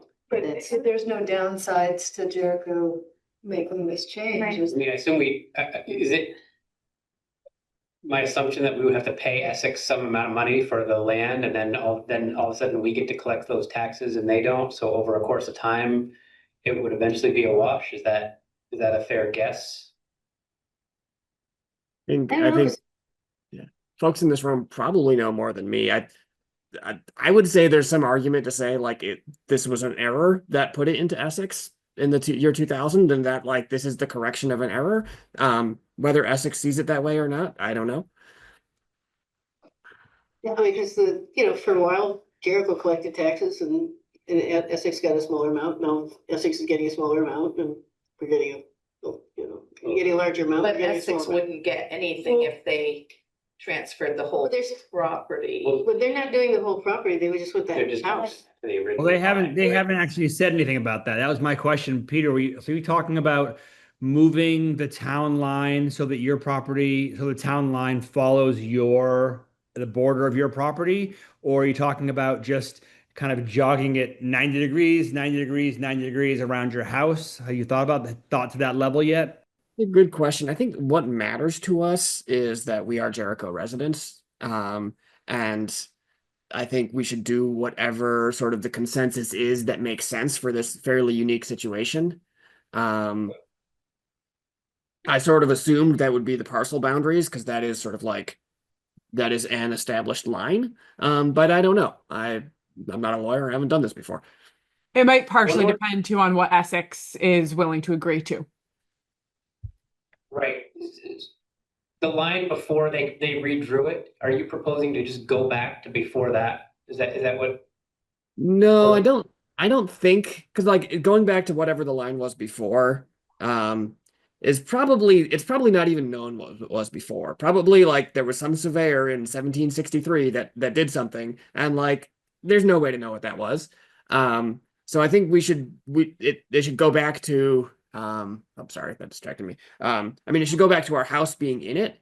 But I would think we should do the minimal changes required for that. Because you have property that it's, over in other roads that are part of Jericho, part, Sure, yeah. right, Essex. Yeah. So that the land gets taxed in Essex. Chris? I was gonna say, what I've seen some towns do when there's a situation like this is they'll do a land swap. So maybe there's another property further up the road that also has this split thing. And there's so instead of like having to pay another town, it's a land swap. So this would all be in Jericho and the other property would all move to Colchester. So it's more of an even trade and then it's losing tax revenue. Yeah, I mean, my personal opinion is I'm fully supportive of exploring what it would be like. So 100%, and I'm assuming you're gonna go to Essex and make the same case to them. My computer died because I should have a charger and now I need the agenda. That's my personal feeling. And it doesn't seem like there's any harm. At some point, we will probably be asked to make some decision. Should we do X, Y, Z and spend X, Y, Z, this much money and blah, blah, blah. But I think it's perfectly valid thing to let them continue, like, he's willing to drive it. He's willing to do the legwork. That's my feeling. Particularly since there's no access from Essex at all. I mean, it's. Oh, yeah. Oh, I know. It is not a residence that could possibly be in Essex or Right. be even permitted. Right. I'm super supportive of this. The Board of Civil Authority has been dealing with the Kings for my 30 years in town, trying to just navigate the fact that they are like the most Jericho resident family ever, and they can't do anything legally in town. We've actually, well, I won't say anything about that. So I'm very supportive of this. I also feel like that I think that just looking down the road a little bit, that Peter, that if Essex begins to push back and say, well, Jericho can buy it from us, I don't feel like we should be buying it from them because we've been providing services to this family for 30 years and Essex hasn't. So they've been collecting taxes, which in terms of services, they've been providing no services to the family for 30 years or since 1978. But that's sort of down the road to see what Essex comes back with. But I'm super supportive of this. I also saw Peter, in one of the letters from Margaret Hummel, she'd given you a $30,000 number for a survey. That seems ridiculous to me. I had to survey my land because of a border dispute with my neighbor, and I had it done for like $2,000, and it was a harder job than what you've got here. So that seems like a high number to me. That's a good thought. I hadn't really thought of pulling that thread because it seemed like they were fairly confident in the survey, but that's not a bad point. We might. I don't think we need a motion. No. I say we just Let it go. continue on the next steps. You have our support, but once there becomes a decision point, then obviously it needs to come back before us and we need to weigh it and decide, if all of a sudden it's like, oh yeah, we're good, just need $1 million and we're, like, something like that. So, Peter? I would prefer, as someone who is really in support of this, I would prefer to make a motion and get it on the record so that Peter and Sarah have something to point to and not just like, oh, we talked to Jericho. They're like, good, whatever. I'd like to make a motion to approve issue a statement of support of Peter Ehrlich and Sarah King's hope to move their property line with the town of Essex. I'll second that. All those in favor say aye. Aye. Aye. Fantastic. Thank you all. I think we're available for any other questions. I guess sort of on a personal note, if you guys have people that you'd recommend we reach out to on the Essex side, we'd welcome introductions. Other than that, you'll hear back from us once we pull that thread a little bit more. I have one. I would recommend starting at Catherine Sonic if she's willing to give you a few minutes of her time. That's where I would go. That's right, absolutely. That's where I would start. Starts with a K. Is that Eric's voice? Sorry, I can't quite see on the screen. Yep, that was. Look at. Catherine Sonic is the Director of Planning in Essex, former Director of Planning in Jericho, and former Director of Planning in Milton. Right. And Okay. she's honest and transparent. It really. She might not be the right person, but she'd be a great place to start. Who might get you to a person that can get you on whatever. I think that's a really good first step. And she's very So nice. much more fun than Amazon for her. Probably for them too. Yeah. That Amazon thing was probably pretty close to their backyard, I'm guessing. I promise we are not Amazon.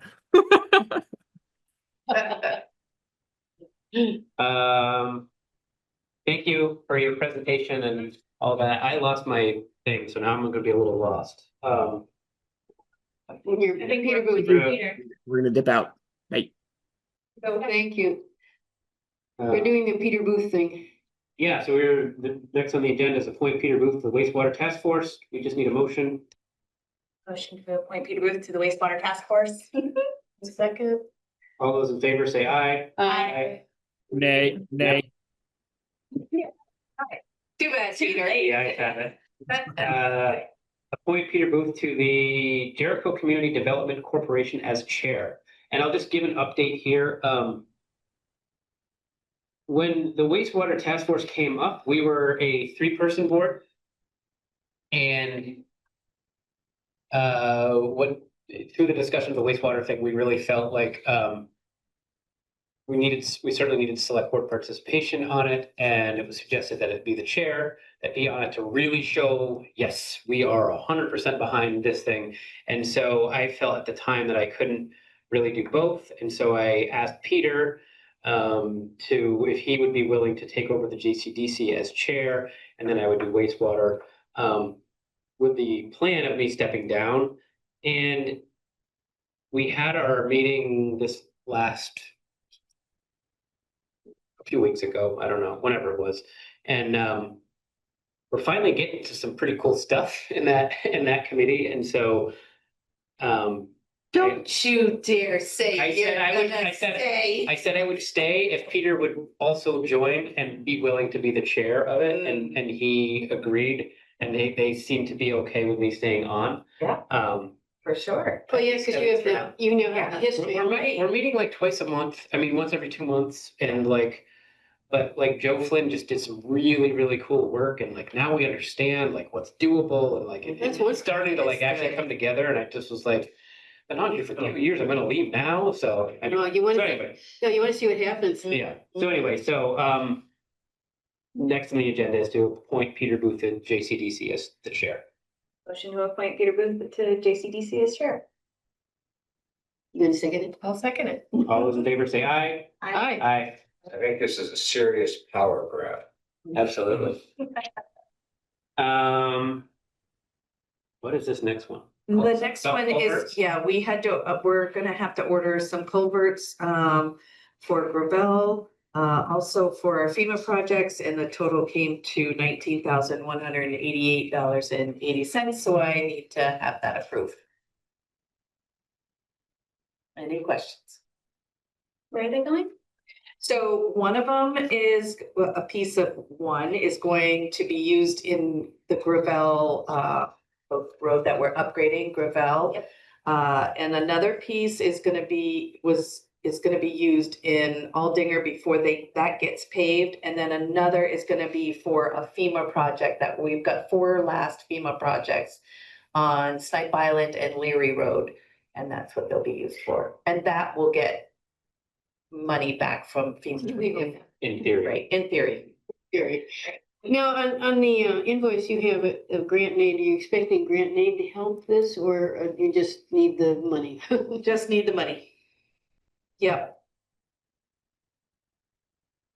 Yep, we need the money. Okay, I make a motion to approve the purchase of culverts for Gravel and Aldinger to a total of $19,188.80.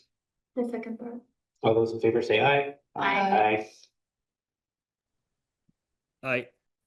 Thank you.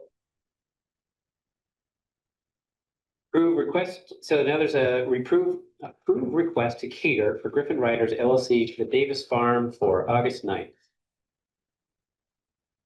And I already gave them, so the way we do these, just to bring you guys up to speed, is some of these come up last minute. We push back a little bit to say, can you please get these in earlier? But through lots of various reasons, sometimes they just don't. So sometimes we even have to do this like the day could be after. And I used to throw a little mini temper tantrum every time we did that, but so now, so kind of the agreement that we came is it will come to the chair, and then the chair will look at it and agree or disagree. Preliminarily, like, yeah, you're good, and then we bring it to the full select board to do our duty of approving or whatever. So you could overrule and if you'd like, but in the past, we haven't done that. And so you've already approved it. I did. I make an official request, no, wait, a motion that we approve the catering for Griffin Riders LLC for the Davis Farm on August 9th. And specifically, it's to, it doesn't say it on here, but it's for alcohol. For alcohol. It's usually what they're for. All those in favor say aye. Aye. Aye. Here we are. And, Jessica was questioning, but it's, as long as the Davis Farm is not becoming a barn event business and stays a private residence, it doesn't have income constraints because it's a private residence. Yeah,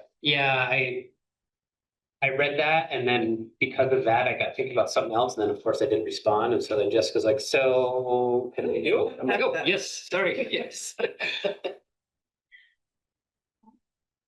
Now we're at select board update, so we got warrants right here. Yes, start signing those.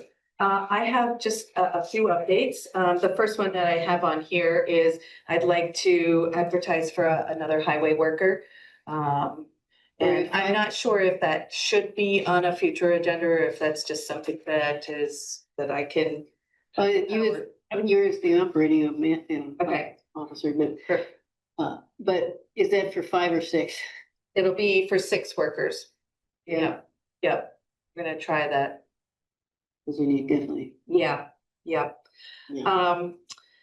Let's see, also just to, we did our first capital budget planning meeting with Ryan Stevens, Chris Shaheen, Chris Brown, myself and Amy Capitan.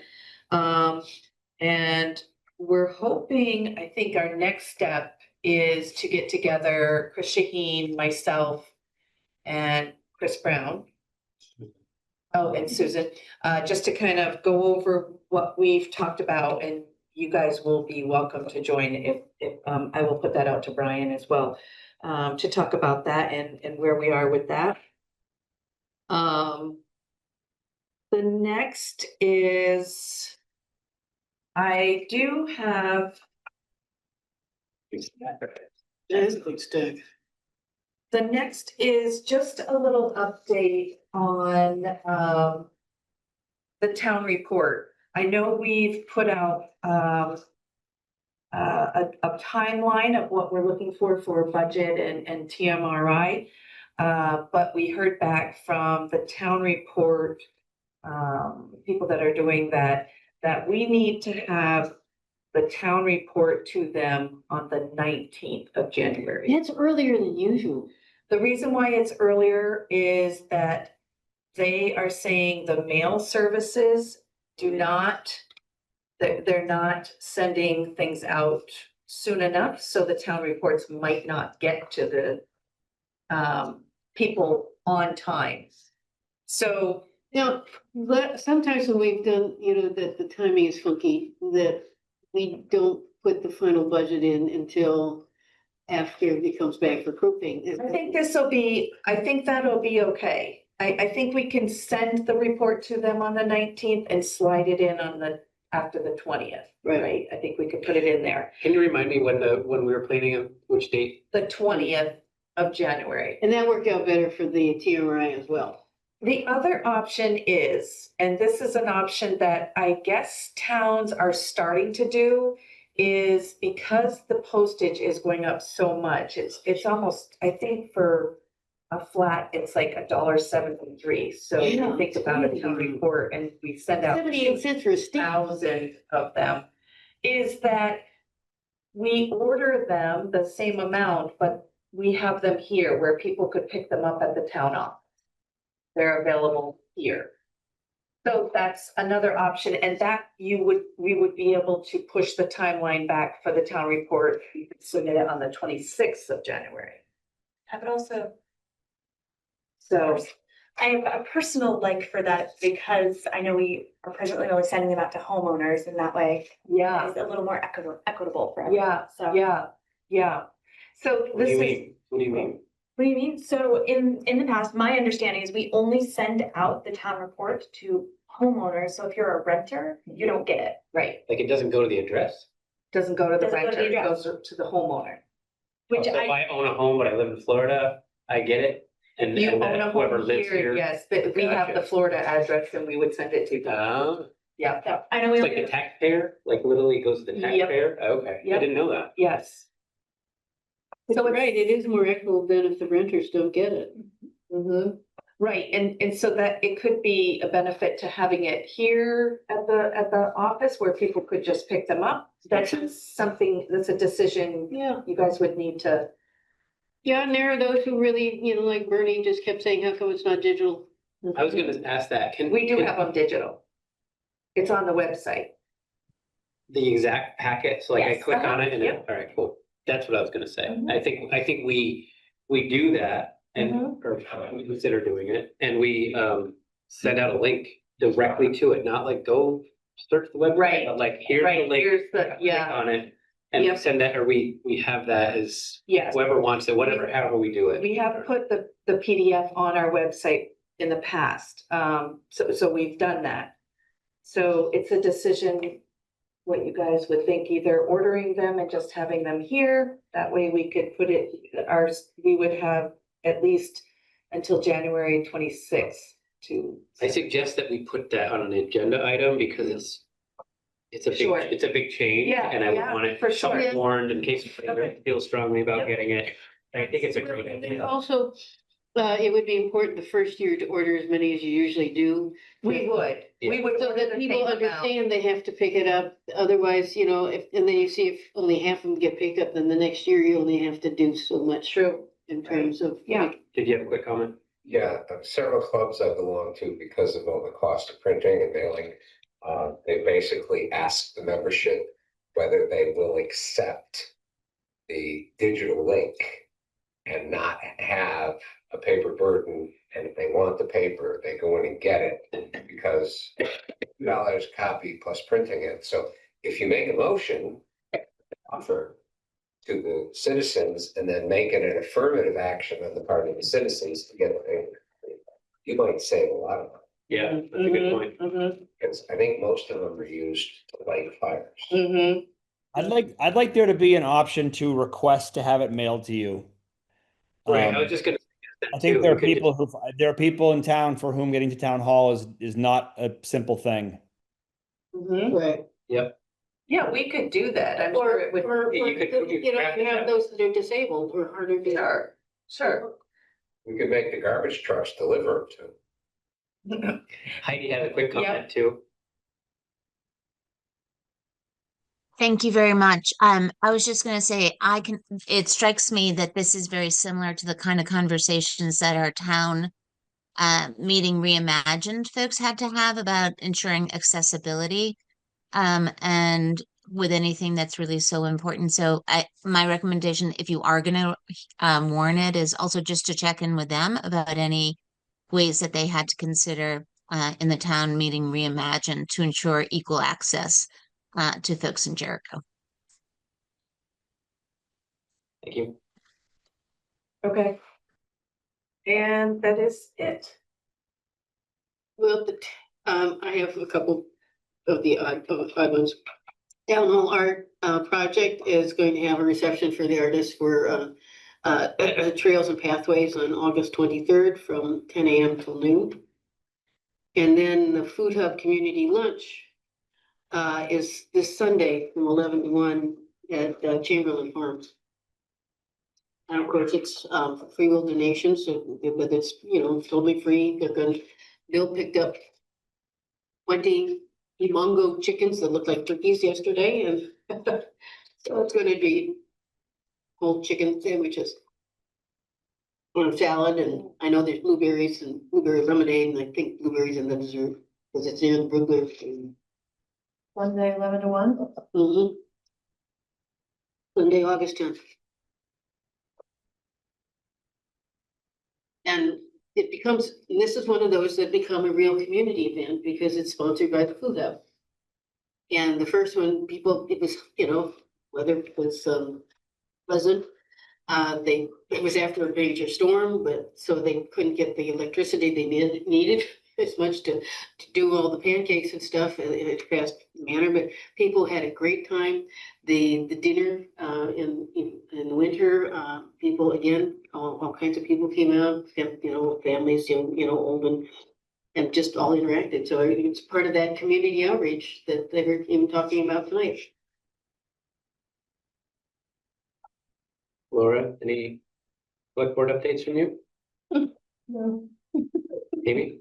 Stole my thunder with the planning, but that's all right. Nothing else. Peter? Yeah, I got a couple things. The short ones are mostly for Amy and Laura, but for everybody. The VLCT, which is the Vermont League of Cities and Towns, is like a governmental or I guess a non-governmental organization that does a lot of support work for towns, and they have after town meeting they have an annual meeting, I think it is, or I'm not sure what it is, but it's a like, hey, you got elected to the select board. Here's a bunch of stuff you should know. And Eric and I and Paula went to that last March or April, and it was great. And one of the things that we talked about was we wished that there was more time in that meeting to just talk to other towns about stuff they do and kind of steal ideas from each other. And they mentioned this town fair, which is coming up, and it's October like 8, 9, 10, somewhere in there. And like one day is annual meeting, which I think is probably pretty boring. And then the second day is much more of a gathering for town officials and planners and administrators and stuff. I'm planning on going to that, and I know that everybody else has a job, and it is during a weekday. But if that's something that would interest you, Paula I imagine, Paula, you can register people for that. If you can go ahead and register me, Paula, and because it does cost, I think, like $85 or something, but I do want to go to that. And that would be a good thing, Laura and Amy, just around getting your bearings, if that's a possibility in your life, which it may not be. Peter, Yep. is that on our website, the event? Yeah, VLCT, if you go to VLCT. I can send you the link if you want. I think they sent us an email too. Yeah. Advertising it. Yep. Yeah, once you get in, I would just search for it, and Yeah. yeah, it's their big It's deal. a big thing, but Peter's right, the annual meeting can be pretty boring. The other thing was when we were talking about connectivity and sidewalks, and when we were discussing the raceway project with the bollards, we were we that brought up the whole conversation about walkability from Jericho Corners down here to Riverside. And skipping to the punchline, one of the questions we had was why, or that I had, and I think Eric had as well, was why did Du Bois and King say we should put a sidewalk on the south side of the road, not of Route 15, not on the north side of Route 15? Because the north side is where Jerry Hill and Dollar General and Auto Smith and all those things are. And so I called Du Bois and King and sort of said that, well, I looked at the report, and the report just had a vague mention of we recommend the south side of the sidewalk. And I called them and said, hey, can someone look back and tell me why you recommended that? Because the north side makes a lot more sense to me as a citizen. And they said that I'm going to say only, but it's a significant reason. The only reason they recommended the south rather than the north is because of the number of telephone poles, which they said is a significant expense. But that was the only, and not that like, oh, money grows on trees. That's a significant thing, but that was the only reason that they were recommending not the Dollar General side of the road. So I just want to let folks know that we have that information. Can I pause you right there though, real quick? In that meeting, me and the guy definitely talked about it verbally. He talked about he didn't like the sidewalk going through parking lots. So Right. like somebody pulling into, and I just personally found that argument silly. Because Well- they cross every parking lot there is in Burlington, like every parking lot in downtown Burlington, or wherever, South Burlington even, like they cross sidewalks. So that was one of, but he did mention this telephone poles, and I do think that's a cost thing. But I don't know, figure it out. But that's why we focused on Griswold to Packard first, because then there Right. takes time to figure out whether you're gonna move to, because we all liked the other side, because that's where the activity is. So people want to get the activity. Yep. Sorry, Peter, go ahead. No, that's fine. That's good. That's helpful history. The other thing was Jessica sent an email, yeah, just today, I think, about digital government something or other. And I probably can't go to that. It's next Thursday, and I'm going to be out of town, or I'm leaving town on Saturday, and it's going to be a packing chaos in my house. But it's a digital government summit,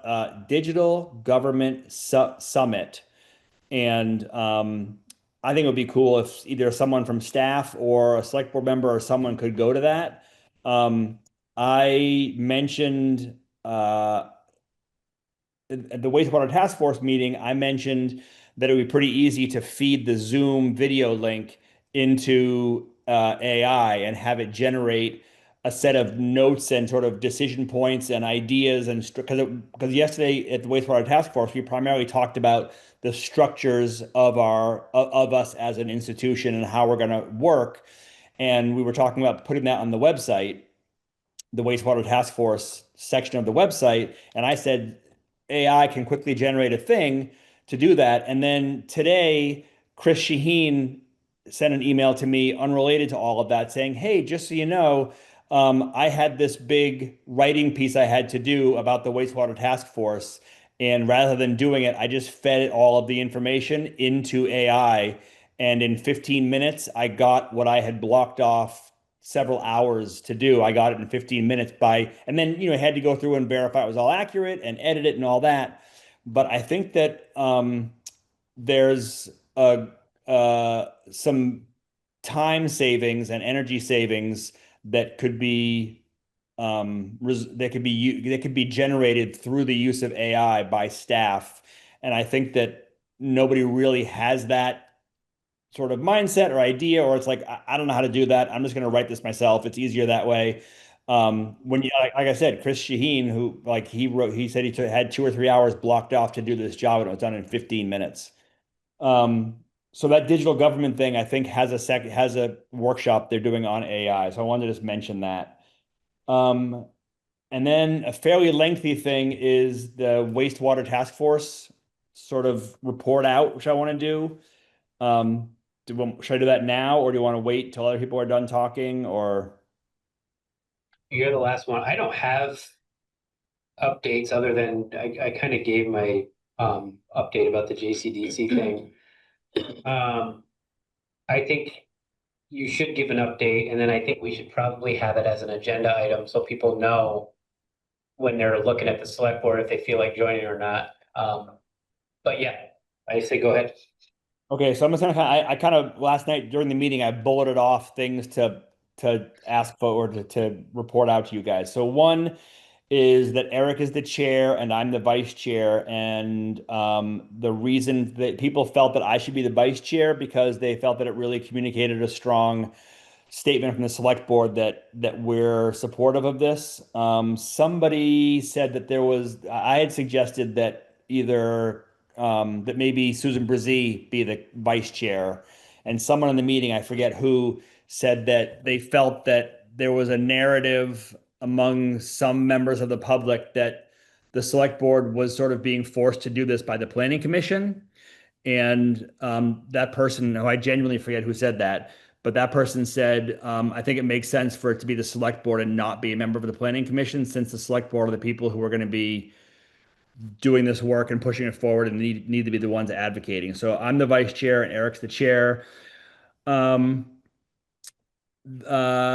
We have spent, of the $100,000 that we set aside in this year's budget for that, we spent $25,000 on the CCRPC support person, Kate McCarthy, who after one meeting seems absolutely fabulous to me. I think she's really talented. And Chris Shaheen and I couldn't remember if we had earmarked this $75,000 for something else. Catherine and Paula and Eric, do any of you remember if we had sort of had expenses lined up for that? We don't really, I talked to Amy today and we don't have that. We got to talk to Brian on how that was allocated for that budget, for the budget. We will have to make an expense line item and for that. So we put it in the budget last year. It's in there. Yeah, it was 100K and it came out of the. Why would we need to add a new one? And we didn't, it was not part of operating, or taxes. It was came out. We pulled from reserves. That was our magic checkbook. Yeah. Yeah, that's a good question of what we intended, because we weren't even expecting to have to pay for Kate, right? Like we were supposed to get a grant for that we didn't get. Right. But yeah, so what was that 100,000 for? I think just to show support, it's like initial support. I think it was mainly initial support. And then the question that somebody asked, so I'll cut to the chase, which is that the committee felt that it would be that for this to be to sort of get across the finish line, even though we're not even at the starting line yet, to get across the finish line on this, that a staff member would need to be, I don't know about need is the word, but the task force has requested/recommended that we consider using that part of that 75K to hire a staff person to sort of shepherd wastewater, shepherd the project through. And there was a question about, before I joined the board, there was like $100,000 or $50,000 or something that was for hiring new staff, and it wasn't really targeted. What happened with that? Works. You took part of that 50,000 was the unpaid. Took away money from getting a public works person. So if you're going to hire somebody, you got to hire a public works person, because that's what the person was going to do was work with wastewater. Right, but my question is, Is there $50,000 in the budget right now that is not being spent because we haven't hired somebody? No, we It's gone. removed it from this year's budget because we were already so high and we felt that Chris was gonna be able to do some of the stuff that we needed of the public Yeah. works force. He was able to do a lot with moving wastewater forward, so we're like, all right, we're looking for places to cut. We Yep. threw that half of a salary in there because we knew we wouldn't hire him at the beginning, and so that's how that went away in this budget. Yep, that all came back to me now. Thank you for that reminder. I advocate for that public works person then. Yeah. So Chris said, oops, sorry, go ahead. I'm No, sorry. no, go on. I've been doing it for, must be 12 years. Go So ahead, Pete. Chris said pretty clearly that it's a big job, and there's sort of we've sort of broke it out into there's sort of three pieces, and actually Cam and Finley did this or talked about this. That there's engineering and technical. That's sort of one strand that needs to be handled. There's outreach and PR basically, and then there's funding, which are sort of three really big tasks. And Chris Shaheen was pretty clear that he didn't feel that anyone in the town office had the bandwidth to do this right, to do this well. And that there was a feeling that it would be appropriate. And I think this is true, that if there isn't a defined whatever use or intention for the money remaining from that $100,000 allocation, that the task force would like to have the select board consider hiring someone to do this. We also discussed, you want to talk about that or should I just keep going with bullets? Keep going. Okay. Is there anything about that now to the update? We talked about I said FY27 budget building is happening now, and so let's get on this. And we quickly, the things that came together as expenditures, kind of the big things that were mentioned very sort of off the cuff and there was no like real thinking about this, was the idea of and I think most of these came from Cam and Finley around what successful projects had done. And the three things I wrote down were a PR firm, a dedicated staff person, and CCRPC continued staffing, which is what Kate McCarthy is doing now, but continuing that relationship.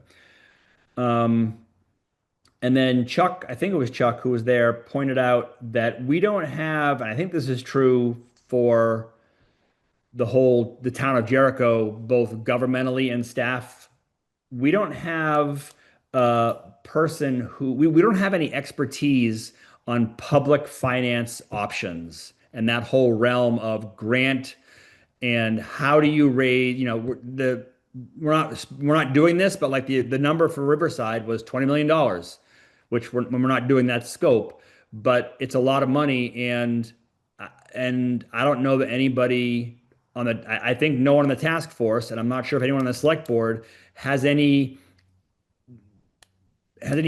current knowledge of sort of, oh yeah, here's how you do that. So that was named as a thing that we should be thinking about. And somebody said that VLCT can help with financing with that piece, with where to go, who to ask, how to ask, that kind of stuff. They mentioned a woman named Katie Buckley. Yes. Might be able to be helpful from the CCRPC. I'm sorry, from VLCT. Yeah, VLCT. she's the one that does a lot of the financing. But you should talk to Waitsfield, because they're the ones who had the issue for over 10 years and then finally turned it around. And whether when it came to the public fundraising, how did they do it? Because I don't think they hired a firm or anything like that. And I think that my hope is that kind of information, what you're talking about, Catherine, rather than us having to call Waitsfield, my hope, and my belief is that that's going to come from Cam and Finley. They did a ton of legwork on that kind of thing. And I think they've got concrete, like here's how people did it. Here's what worked. Here's what didn't work. Here's sort of a roadmap for how to do this. You know, rather than start worrying about another person, you know, about fundraising, because even the Clean Water Revolving Fund has people to help you. They even talked about that. Yep. Because we need help with that. Like I feel very out in the woods about how that all works and how much money is there really, and what is the federal government looking like now? Is like, does that exist anymore? Is it all gone? Or are we all just saying it's all gone, but it's actually not all gone? So I just don't know that realm at all.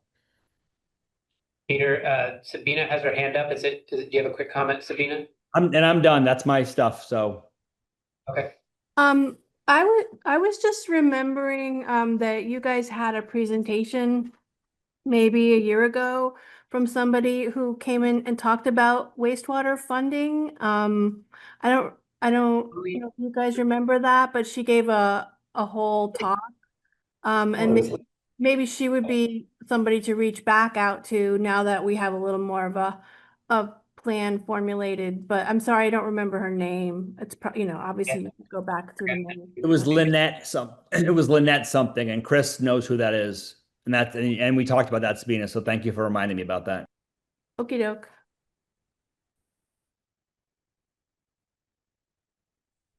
That's it for select board updates. All right, we are moving right. Look at the size of the agenda that we sped through to 8:40 p.m. I have an ES. I have an executive session thing too. Too soon. You can blame You were me. almost to JCAT. You were Shouldn't take more than an hour. All right, great. Right. Minutes. I have very little to add, except one that's really important, and it's line 332. And it doesn't look like it's would be an error. It says it is a town tree. But it is the town tree. It was voted on as the town tree. The town. Okay. There's only one. We only have one tree in here. Right, Is that right, town tree. Okay, it even has its own photograph in the clerk's office. Is that it? That's it? That's it. I have one. Oh, it's one too. I have one that I think is actually bigger than that. On line 167 and 168. Yeah, 168. 167 and 168. It says Lindsay says she thinks the townspeople might be in favor of paying $200,000 a year for 10 years. That's $20,000 a year for 10 years. Oh, nice catch. Wow. Next line says, then the next line says, at the end of it, it says, and pay $250,000 a year for 4 years. That should be 20. Oh, wait. I think it's supposed to be $25,000 a year for 4 years. Actually, it's probably Freudian because the whole project is 2 million. Right. Yeah. Okay. I lost my notes because I have my computer powered off, but there's 2 spots where my name is spelled with a C and a K. Line 20. Every little letter caught it. Line 21, and there's one other spot. I need to look at these a little more. Hitting us with this every week. I can't find the other one. There was I'll find one it. other So one. what was the line 21? They spelled the ERIC. It's right. It's your name. Oh my God. Usually she's good. She generally gets it right. And know. I know most people spell with a C, but they're just all wrong. And That's right. Stop wrong. And she usually gets it right. People just run over it because it's Eric. Okay. At 30 seconds, does anybody remember the pothole bandit in Burlington? yes. The pothole bandit attacked the median in front of the library in Jericho Center. And Back then? just now, Oh, just now? recently, Today. the stop sign was not visible.